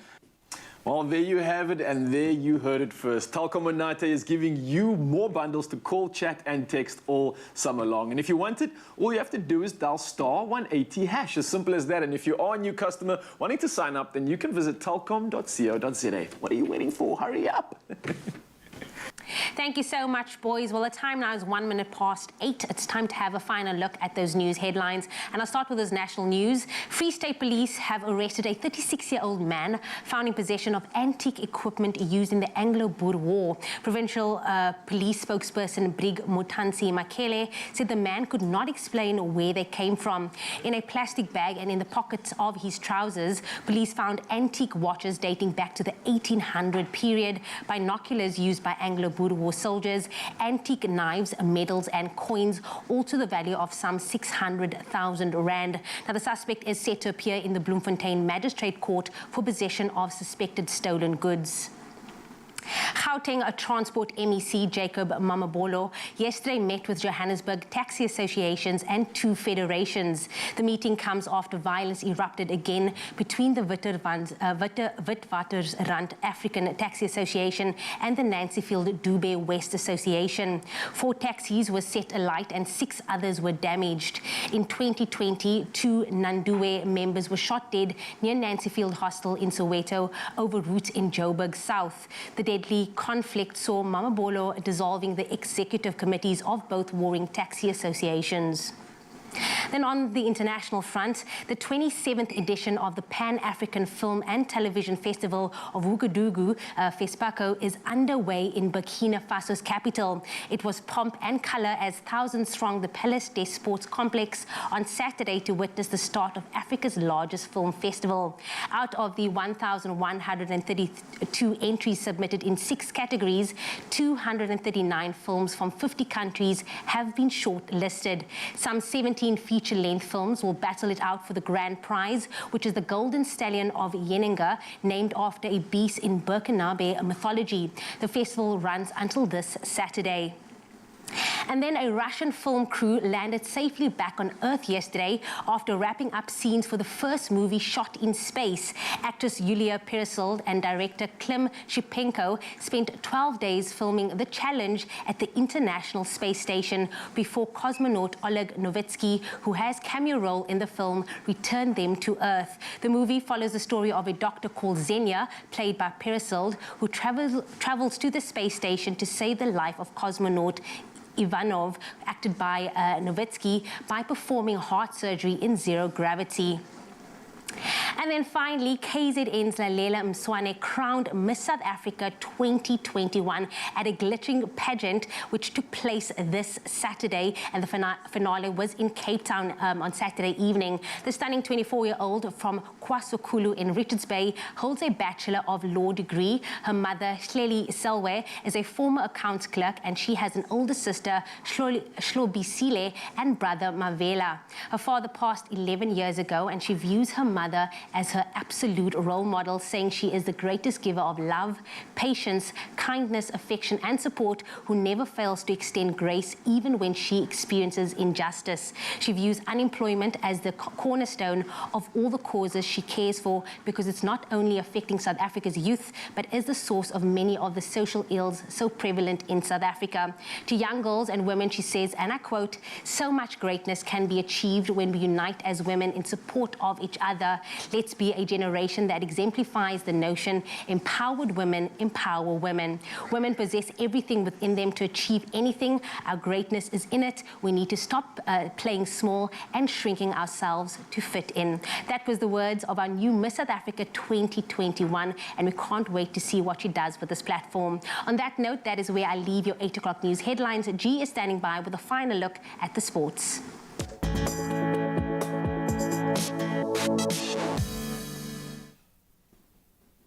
Thanks so much, Jamie. Let's start with the good news first. Well, there's a lot of good news, in fact, this morning, but it kicks off with the Proteas. Our netball team returned to action in preparation for the Commonwealth Games next year by convincingly beating Ireland 101-7 on Saturday.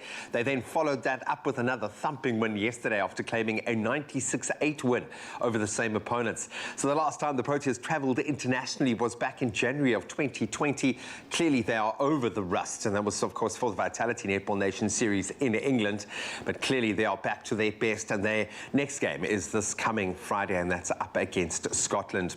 Then great news back home for cricket fans. Vaccinated cricket fans will be able to return to stadiums as early as tomorrow. That was after Cricket South Africa confirmed that 2,000 spectators will be granted access to venues around the country, provided, of course, they have had both jabs.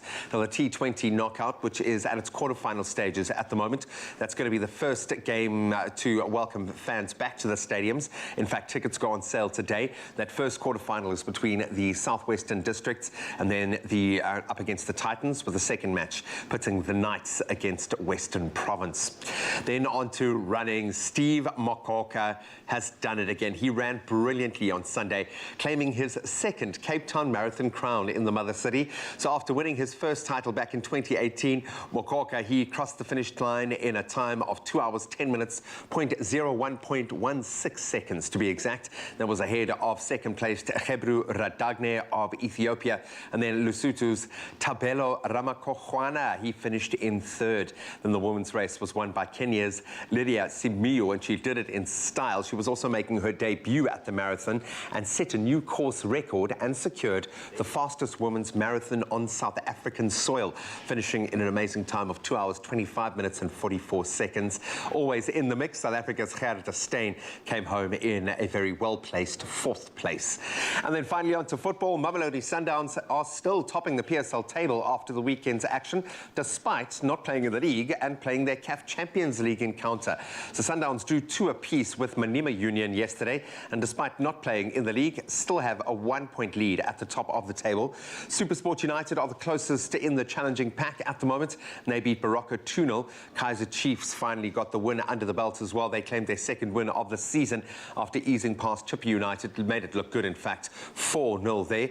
Then Stellenbosch are third on the table after drawing 1 apiece against Swallows. And that's a wrap of your sport for this Monday morning. Let's get one last take on the weather. Carl is standing by with those and your temperatures here in SA.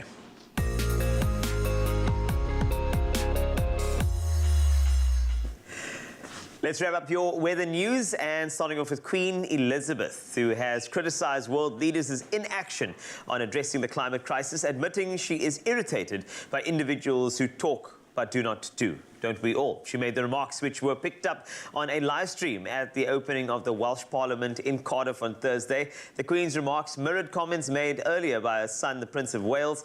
Prince Charles said he was worried that world leaders would just talk when they meet in Glasgow for the COP26 climate conference. He condemned billionaires such as Elon Musk and Jeff Bezos for pioneering space tourism instead of focusing on the environmental problems on Earth. And her grandson, Prince William, also expressed his indignation at the inaction on tackling the climate crisis and raised his concerns about the COP26 conference. He said, and I quote, "We can't have more clever speak and clever words, but not enough action."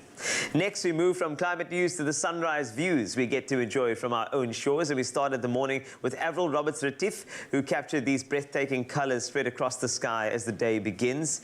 Then Hayley Woods-Good from Parklands in Cape Town shared this message with her sunrise photo. It said, "Good morning, Expresso family. Sunrise this morning.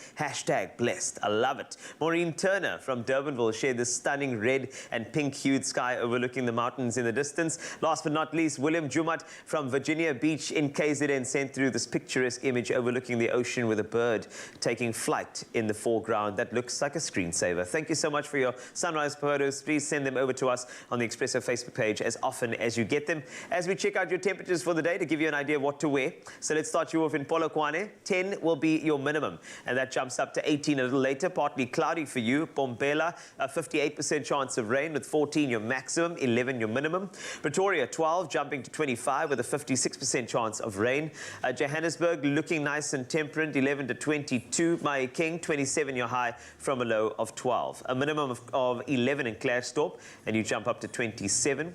Kimberley, 6 is how you wake up, but 24 degrees Celsius is what you can expect later. Bloemfontein, 3 to 23. Richards Bay, 11 11 to 18. There is a chance of rain in your area. Pietermaritzburg, you can expect just 16 as a maximum, 6 your minimum, with a 40% chance of rain. Durban, 14 to 19 for you. Mtata, 4 to 19. East London, 10 to 18.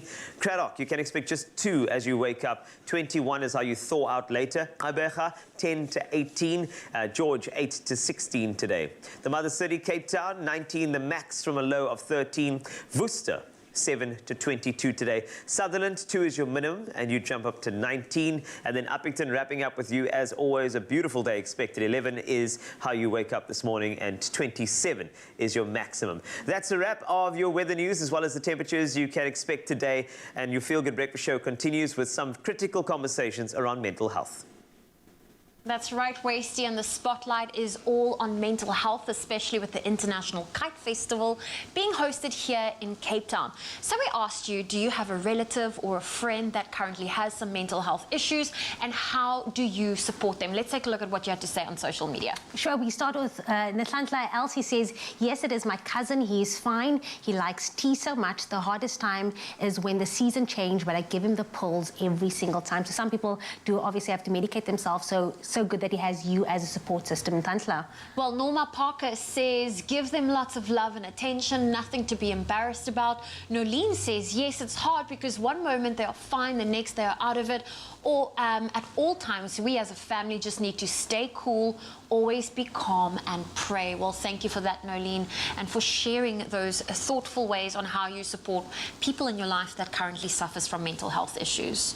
Yes, and also just always checking in, like myself and Carl were saying earlier on, it's always just so good to check in on your strong friends, check in on every single one of them. But we're also doing a check-in with Ingrid Daniels, the CEO of Mental Health, Cape Mental Health, and we're talking about the International Kite Festival, which will be taking place shortly. So see you in a moment. South Africa, it is time to rise up as we continue the fight against the spread of COVID-19. Whether it's following social distancing protocol or getting the vaccination, now is the time to show Mzansi how much you care. To celebrate and commemorate just how far we've come as a country, we want you to get up and dance.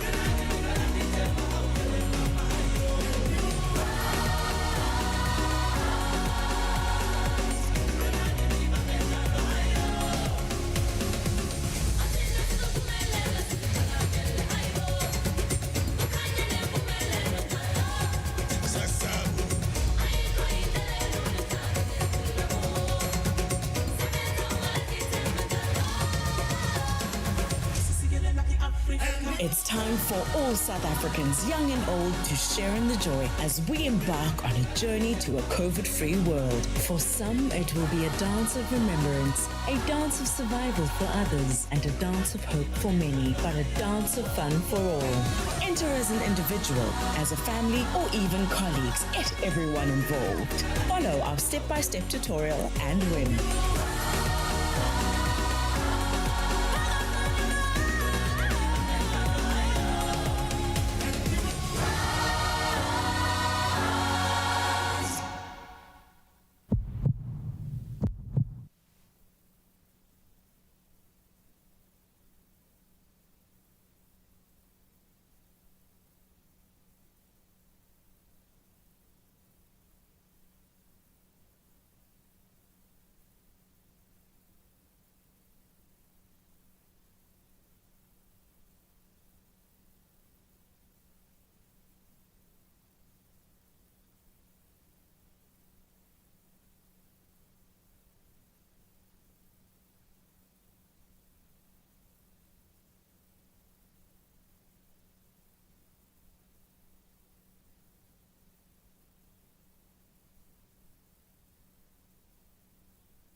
It's my Feel Good Breakfast Show. Feel Good breakfast show. And feel good, it's quite important, but not all of us can all the time. And this is why we have beautiful events like this beautiful kite festival that we're going to be chatting about very, very soon. But in the darkest of times, hope is the light by which we are able to see our way through the tunnel. And Cape Mental Health has provided hope to those who need it for over 100 years. And hope continues to be flown high at the ongoing 27th Cape Town International Kite Festival, which is beautiful and a beacon of hope, definitely. Indeed. This morning, Ral is going to learn all about people's passion for flying and making kites as well. But before we fly into it, we are joined by Cape Mental Health CEO, Dr. Ingrid Daniels, as she shares more about the organization's colourful and exciting event.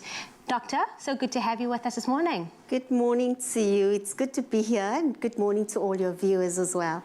Now, for those who don't know, Cape Mental Health is a registered non-profit organization that gives free medical services to people who are suffering with mental health. Tell us a bit more about the organization and also how we can support this very important organization. Yes, indeed. So Cape Mental Health is the oldest and one of the largest community-based mental health organizations in South Africa, and probably one of the oldest on the continent as well. And we provide free mental health services to children and adults with intellectual disability, persons with psychosocial disabilities, or basically people with lived experience of a mental illness, and this could be a common mental disorder or a more severe mental disorder, and then the full range, anyone who needs mental health support. And we have a range of programs, starting off with our counseling. We have a team of amazing social workers. They specialize in mental health. They're just a phone call away. We provide services to children with severe and profound intellectual disabilities in very dire communities. And then a whole basket of psychosocial rehabilitation support and interventions for persons with mental illnesses. Again, the full range, common to more severe. And then a lot of work in the area of mental health awareness and promotion, so that we can talk about treatment options on the one hand, but also prevention on the other hand. And then, as I said, a full range of services to support people. You don't necessarily have to have a diagnosis to have a mental health challenge. Yeah. And we want to be there for people during difficult times, and this has been a very difficult time. So it's a huge organization, and even during the 18 months of very difficult COVID-19 pandemic, we provided mental health services. And it's actually beautiful, the work that they do. I mean, you guys are just your heroes. And this is a nice synergy with the Cape Town International Kite Festival, which has been going for quite a while. I mean, since like 1994, you have been doing the necessary. And there's such great connections between something like a kite and what you're trying to do, because a kite represents elevation, upliftment. It represents us looking up, which is something that's so powerful too. Yeah. But of course, during a pandemic, we couldn't fly kites per se. In terms of Cape Mental Health, of course, you couldn't connect with people in sort of the person-centered treatment that you would have gone to. So how have you guys exercised and actually just put your key work out there during a pandemic? Well, during the pandemic, we had to be very active in providing mental health services. As you know, yes, everyone's been affected. Absolutely. Every one of us. There's no them and us. All of us have been affected. So we were able to use the technology at our disposal, migrate our entire reception telephone system onto a cell phone, and have contact with people. So we provided mental health support. Anyone who called in, our services to even programs were virtually activated on a daily basis. So wow, interestingly, we had more contact with the beneficiaries of our services during the COVID-19 pandemic than prior to. Yeah. So, it was critical for us to be available. We know that the COVID-19 pandemic has had a rampant impact on not only health and social consequences, but mental health, more specifically. Yeah. So it was critical for us to continue to provide mental health services during this time. And kite flying, obviously, we were fortunate that we've been able to go into a period of low infections, which has facilitated the our ability to come out, so to speak, and Yes. fly the kites, because, you know, we were in various waves and peaks of the pandemic, and so, you know, being outside was difficult, or just being able to socialize was difficult, you know. So flying the kites now during this period is a wonderful opportunity for us to do so. It is beautiful, and I think what you've spoken about is just the symbol that is the Kite Festival, but also there's a soul to it, and that soul is very, very important. That really just integrates into what we are trying to get out to everybody, that they're not alone, and there is help out there, and help in the form of the Cape Mental Health, which is great. So I just thank you for the great work that you and your team are doing. Thank really, you very much. Absolutely beautiful. Like Mr. Wazy said, you are the hero. But of course, the 27th Cape Town International Kite Festival will be having its second pop-up event this Saturday, the 23rd of October at Zandvlei Nature Reserve in Muizenberg, Cape Town. And for more information and to make a donation, you can follow at Cape Town Kite Festival on social media. And later on, we'll also be following Raul's journey at the first pop-up event that took place on World Mental Health Day on Sunday, the 10th of October. But first, let's watch him make his first foray into what goes into the world of kiting. That's right, Jamie, because there are so many types of kites that we can enjoy making their way across the sky. And the people that spend their time making these kites and flying them also come from all walks of life. Now, events like the 27th Cape Town International Kite Festival brings them together so that they can share their passion. And our very own Raul recently got to meet an avid kite maker, Marie Warlane, in the midst of an ongoing festival. Let's check it out.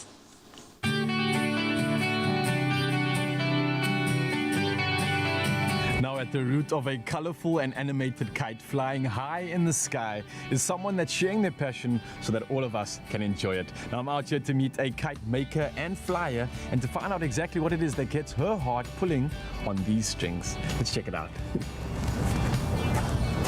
Marie, how's it going? Hello, hi. Yes, finding you. Good, thank you. I see I've arrived at the right place clearly. Oh, you definitely did. Welcome. Absolutely beautiful. Wow. Yeah. Well, Marie, it's such a pleasure to meet you. And I mean, just walking in here, this place looks so lively. But let's take it back to the beginning, where I believe it was the first time you went kiting with your boy, and that's exactly where these kites swept you off your feet. But explain that journey to me.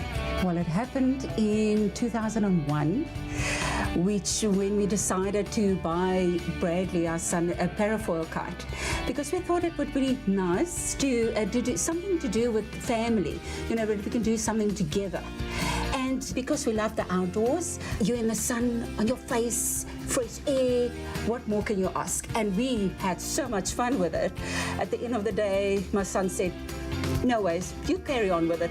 So we ended up carrying on, and that's where the buck actually got us. Yeah. So after all that kite making, has your passion died? Has it stayed the same? What's happened since then? It just multiplied. We started off with stunt kites. We flew, and then we started making our own kites. My hubby was more on the stunt kite side, and I love the inflatables, just to see the animals fly, and yeah, and it's a wow for the kids. They just love it. So tell me, is it quite an easy thing to make kites, or do you need to spend a few hours into getting these beautiful things up into the sky? Unfortunately not. It depends on what you're making. Now, for instance, if I make an inflatable kite, take the Nemo, which is one of my favorites. You know, you've got to get the lines exactly correct. But what we do is we get plans on the internet, and then we get a projector and we throw it against the wall. You trace it down like a pattern, and then you put it on the material, you do your cutout of the material, and then you need to sew all the pieces together. So it can take up to 3 months, can take up to 6 months, depends on what you're building. But obviously stick kites is much quicker. Oh, look, I can't wait to dive deeper into this world of animation and color. So can we maybe look at a few of them? Yes, of course. Cool.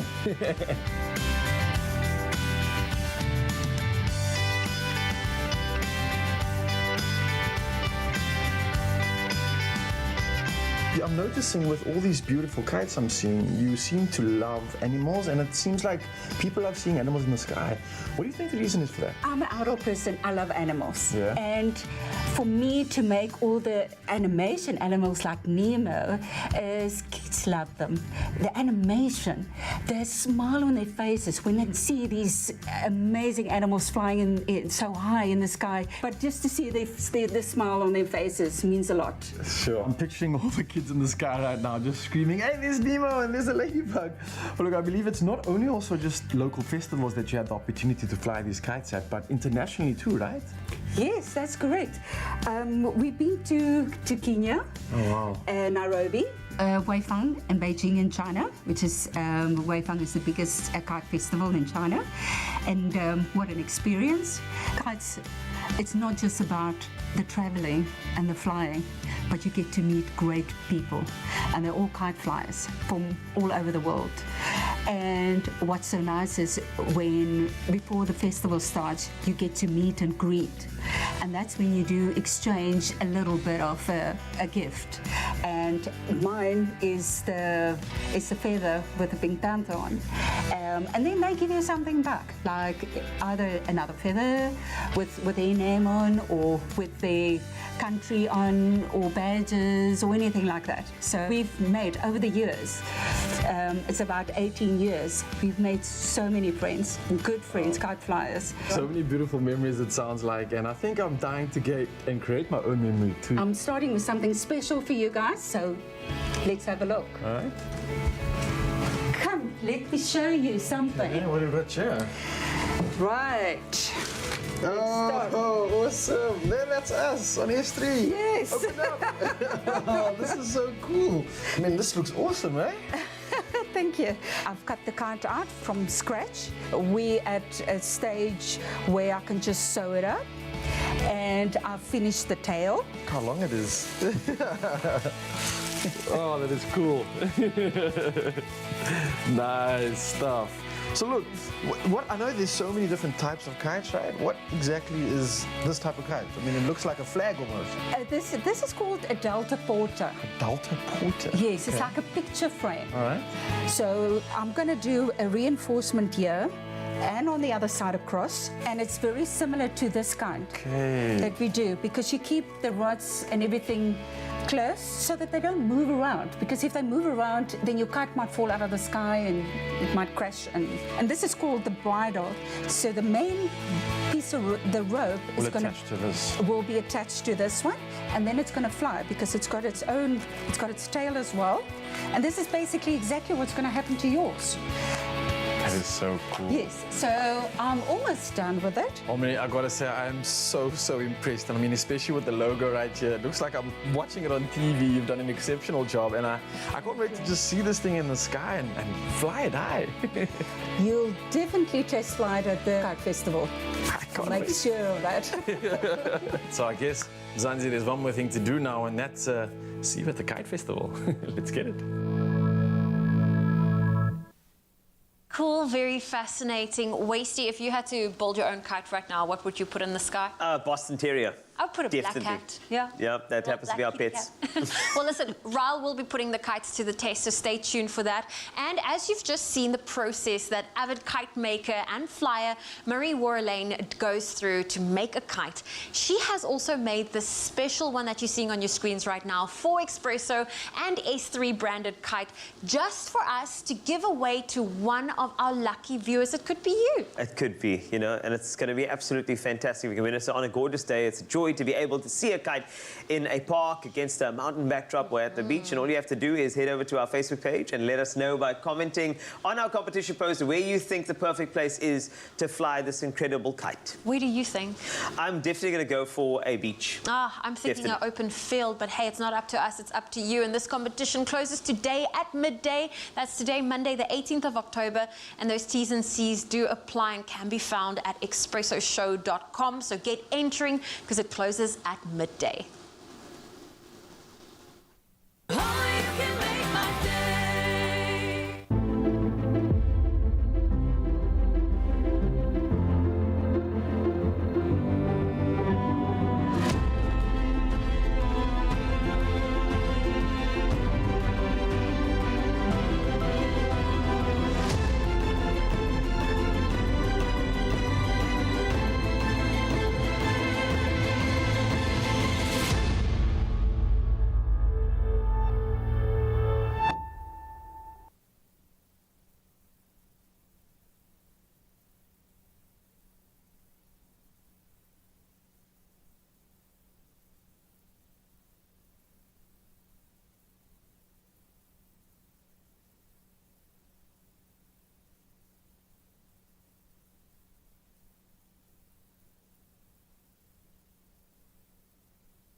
Welcome back to your Feel Good Breakfast Show on S3. We're live and continuing our conversation about mental health. So critical.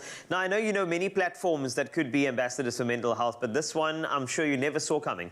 TikTok. It's a platform where all kinds of communities gather to share content that entertains and educates and inspires and teaches you dance moves that you never knew you could do in your entire life. But it has also become a space where people support each other through their personal hardships and triumphs. Now, users have opened up about their mental health journeys, and in light of this and Mental Health Awareness Month, TikTok has introduced a package of new changes to make it easier for people to access independent mental health resources. Now, joining us via video call to share more is TikTok's Public Policy and Government Relations Director, which is Fortune Mgwili Sibanda, as well as beloved actress and friend of ours, body positivity activist, Nobuhle Mimi Maslela. Good morning to both of you powerhouses. How are you doing this morning? Good morning. I can't hear anything. You can't hear us. We will talk. Sorry, I can't hear you guys. Lip reading is good. The volume just dropped. Can you hear us now? We're going to give you a shot. Can you hear us? Yes. Feel Good Breakfast Show. There we go. Yes. Oh, there we go. That's more like. Well, there we go. I just hope both of you are doing well. We've been chatting about mental health on the show today, and Fortune, why is mental health and the TikTok community's well-being important to TikTok? And what is the package of new resources and tools available in the app to help its community in terms of mental health? I mean, this platform has long been entertainment. It has been the source of influences, creative inspiration, but now mental health. It's an interesting type of angle that TikTok is taking. Thanks, Graham. I think the most important thing, the jump-off point, is how we view ourselves as a platform. We view ourselves primarily as an entertainment platform, and our mission is to create, inspire joy and creativity. So issues like mental health are very, very important for our users because we want them to have fun on the platform, and it's difficult to have fun on the platform when you're not happy or when your mental well-being is not taken care of. So we've sort of introduced a raft of new developments on the platform just to help our community to take care of their mental health well-being. Some of those include, launching new resource guides and toolkits to help our users. They can go through the content and read and share with others how to, get out of a slump if you feel like you're in a slump. What we've also done is we've partnered with local groups here in South Africa, such as Childline South Africa and SADAG, that's the South Africa Anxiety and Depression Group, to run a campaign in which we are helping people create positive content and help to share that positive content with users that may need it. So there's quite a lot that we're doing, but we can talk a bit more about it. Fortune, absolutely incredible work that you and your team are doing on this platform. Mimi, I'll get you involved in this conversation. You are relatively new to the TikTok platform, but have such a growing audience already. How do you highlight issues around mental health on your profile, especially being in the body positivity space? Hi, guys. So I must say, at first I was very hesitant to join in on the TikTok because I thought, oh my gosh, this platform, it's not for me. I'm just going to get bullied. I'm not going to cope. And eventually when I got in, I received so much love. And so, as you said, I had a growing interest, and I started realizing as well that I can use this platform to start dialogue about mental health issues, which is something that I obviously struggle with. A lot of us have our own issues mentally. So how I use it is that I talk about my struggles with mental issues. I follow obviously pages that are about body positivity and mental issues, which is something that I noticed is starting the dialogue and getting my followers involved and talking about their issues too. So that's how I use it. I just start talking about what I'm struggling with and what I do to recover, because I recently started therapy. So people always think that because you're a celebrity, you don't go through these things. But before I'm a celebrity, I'm a human being, and we all have these issues. So it's important to let people know that, listen, guys, we are going through this, so let's help each other out. You know, Mimi, I'm sure the entertainment industry has its pressures. I mean, we know definitely, but, you know, you as a celebrity, especially going into this space and having to engage in social media platforms, I mean, what does this mean to have platforms like TikTok place the well-being of users at the top of their minds? I think it's a brilliant idea, one, because it gives us like a supportive system. You know, not everybody has access to therapy. So for TikTok having done this, I think it's brilliant because it gives us support, and we can be able to reach out to somebody and and just start dialogue and start protecting ourselves from being bullied or engaging with bullies. So I think it's a brilliant idea. Yeah, definitely. To both of you, you are heroes. Thank you so much, Mimi, for opening up about just being human. You are a celebrity, but you are human first. Also to you and the team at TikTok, Fortune, thank you so much for creating this platform for people can share what they're going through, but also inspiring others that is on this platform as well. So thank you so much to both of you for taking the time to join us this morning. Thank you, guys. Thank you for having us. It's so important for a social media platform to focus on mental health. I mean, that's one of the key stresses around this time as well. But in the time of reckoning of social media platforms and their effect on society's state of mental health and well-being, it's really great to see platforms like TikTok providing crucial support to those who need it. So reach out to them. If you are on the platforms, there is assistance and help, even on those platforms, just for you. Well, from TikTok to live music, Shane FM is still on your Feel Good Breakfast show. He is part of the Get Lucky Entertainment. And of course, if you're looking for a wedding venue, in fact, not the venue, but the entertainment to go with the venue, this is the man to call. Make sure you get them on Get Lucky Entertainment. But for now, it's time for him to go a little bit crazy, and he's here about to perform Knowles Barkley and Phil Collins's rendition of Crazy. Enjoy. Thank you so much.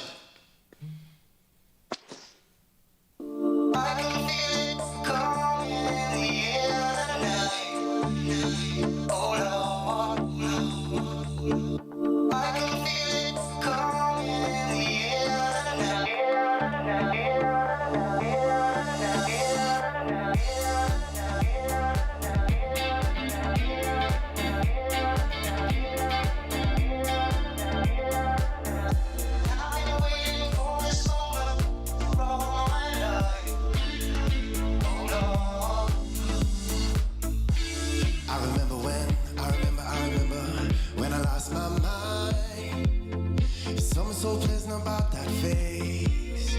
Emotions had an echo in so much space. Yeah, yeah. When you out there without care, I was out of touch. Wasn't me 'cause I didn't know enough. Yeah, yeah. Just knew too much, baby. That makes you crazy. Well, I think you're crazy. No, no. Well, I think you're crazy. Possibly just like me. I can feel it coming in the air tonight. Oh, Lord. I've been waiting for this moment all my life. Oh, Lord. Heroes have the heart to the life they want to live, baby. Well, all I remember, wanna be like them. Ever since I was little, well, it looked like fun. No coincidence that I have come, yeah.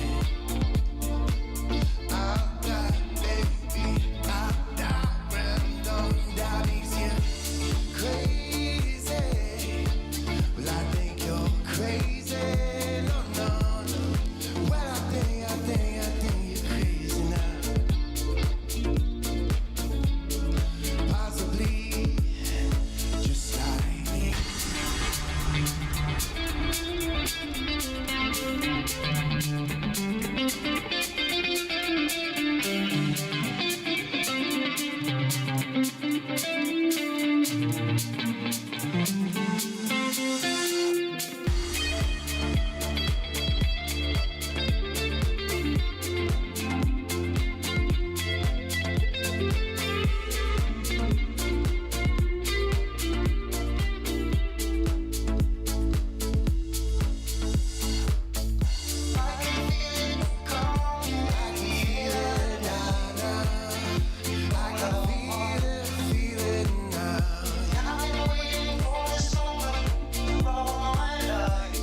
show. Make sure you follow him at Shane FM Live on Instagram, Twitter, as well as Facebook. That was incredible. Felt like Phil Collins was here too. It was amazing. Yeah. Oh, well, listen, more to come from Shane FM, so don't go anywhere.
Join Expresso this spring to stand a chance of winning a 4,000 Rand Plascon voucher weekly as we ask how you color your life. Is it the cherry red in your ride, maybe the burst of new blues from your garden, or the sunsets and seascapes of a favorite getaway? We'll answer our weekly social media question and find the terms and conditions on expressoshow.com. Then color your life with 4,000 Rand paint vouchers to be won all spring on Expresso. It's my feel-good breakfast show. Welcome back, everybody. This is your feel-good breakfast show here on S3. Of course, we've gotten a glimpse at what goes into the world of flying and also making kites. And now it's time for our very own presenter, Mr. Nature Boy, Raldo Mornay, to try his hand at flying high as he attends the Dolphin Beach pop-up event amidst the ongoing 27th Cape Town International Kite Festival, all in aid of creating awareness for mental health.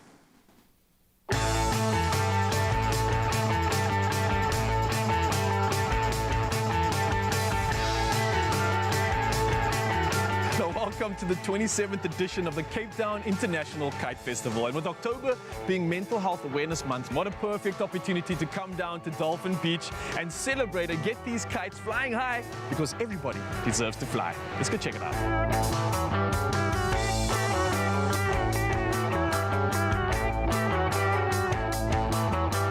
It's such a pleasure to meet you, and obviously seeing the anticipation already for this event. I think everybody's so eager to get in the sky. But talk to me about this, because it's the second hybrid event, I believe, that you're hosting, and especially during the pandemic, you've faced some challenges, right?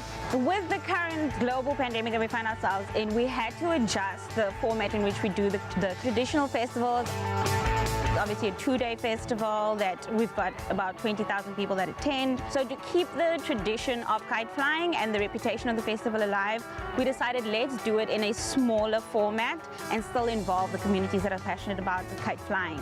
Obviously the biggest challenge we faced was COVID and having to plan this around all of that. It's something that is social, it's something where people come together to spend time together, get out in the open air. We had to ensure that we are still able to deliver that despite a global pandemic. Talk to me about the theme of this event, because I believe it's such a monumental day, to say the least, and it's also a theme that involves the fact that everybody deserves to fly. What's the initiative behind that? The Cape Town International Kite Festival is hosted and owned by Cape Mental Health, and the global theme for mental health this year is everyone, everywhere. We're focusing on providing equal opportunities and equal health care for everybody, so everyone deserves to fly plays on that. Everybody is entitled to proper mental health care and services that assist them in bettering their mental health and the environment that they find themselves in. So that's why we chose the theme, Everyone Deserves to Fly, hoping that through the Kite Festival we can bring everybody together to support mental health. Well, I think there's only one more thing to do, and that's see you in the sky. Yes, hopefully the wind picks up soon and then we'll have some beautiful kites in the sky.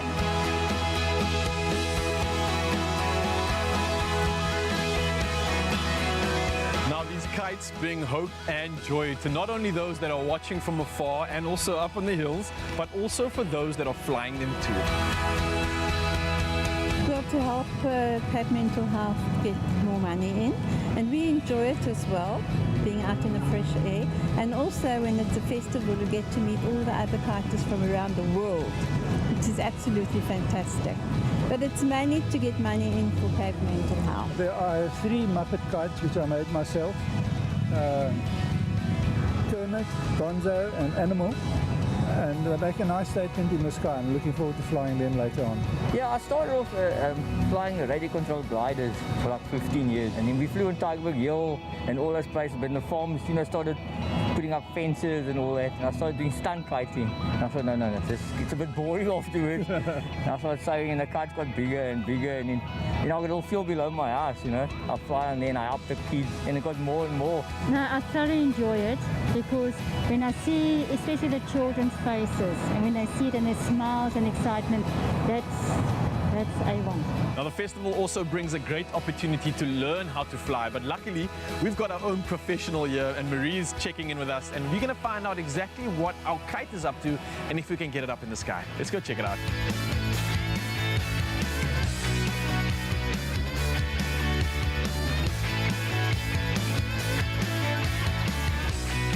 Finished your kite.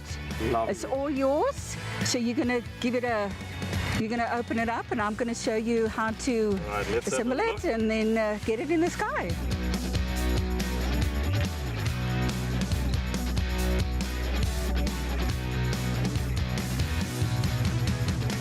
Well, there you have it. What an incredible opportunity to be a kid again and to have so much fun from all these kite makers, flyers, and for everybody else watching, and for such a beautiful cause. And now for you at home, Zanzi, you can also get in on the magic because we are giving away our Expresso kite that's been flying in the sky. And all you have to do is answer the question of where do you think would be the best place to fly our kite? It's as simple as that. Stay tuned for more. And of course, you can maybe too enjoy all this magic. This one's for Expresso. Oh, look at Nature Boy flying our kite high. Yes, indeed. And what a colourful and exciting world that we have gotten.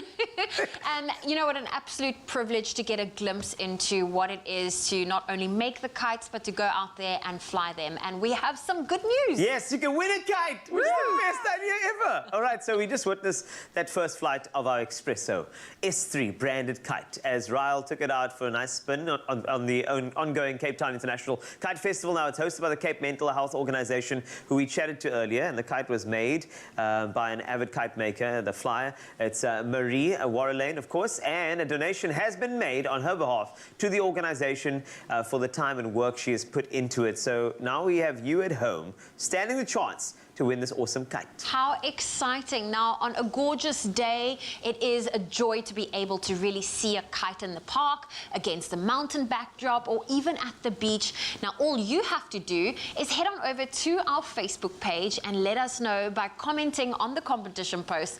Tell us where would you like the perfect, well, where do you think is the best and perfect place to fly the kite? Anywhere, at the beach, anywhere. Well, this competition closes at midday on Monday, the 18th of October.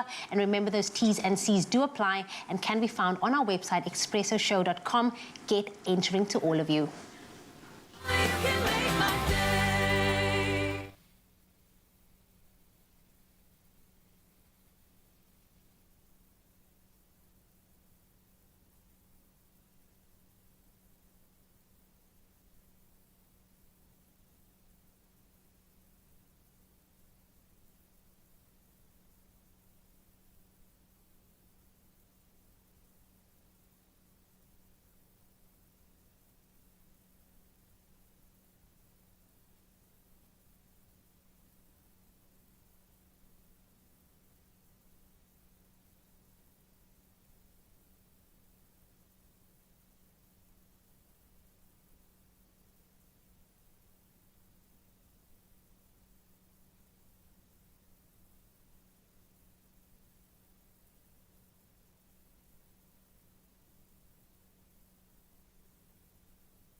It's my feel-good breakfast show.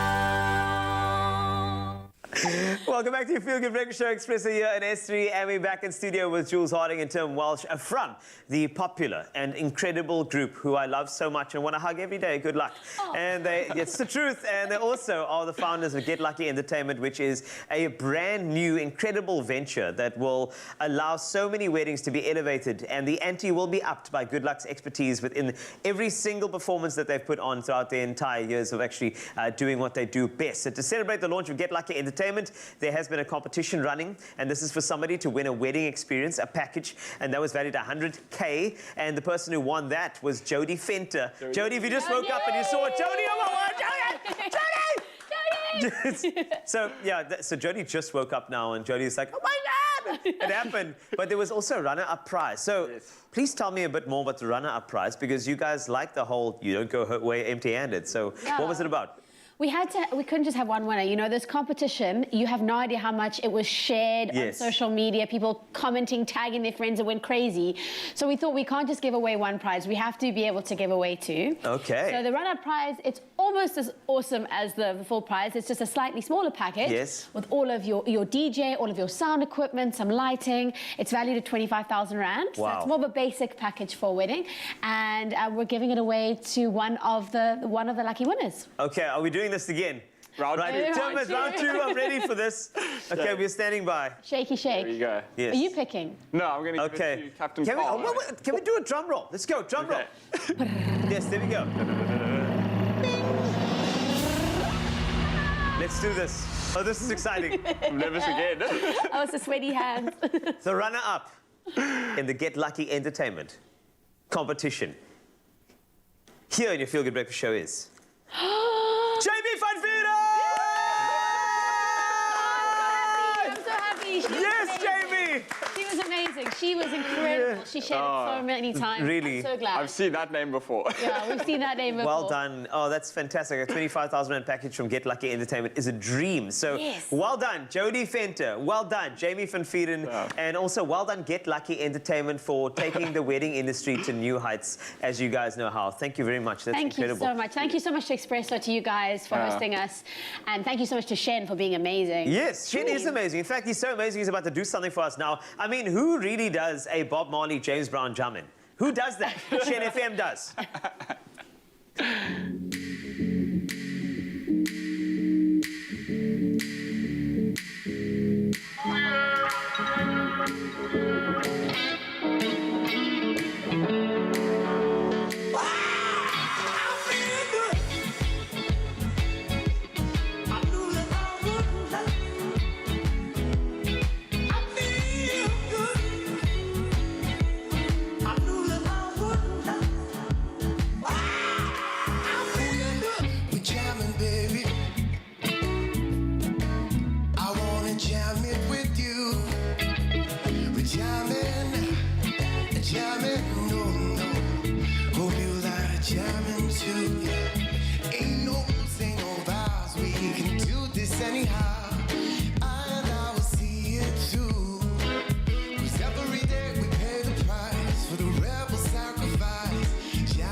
nothing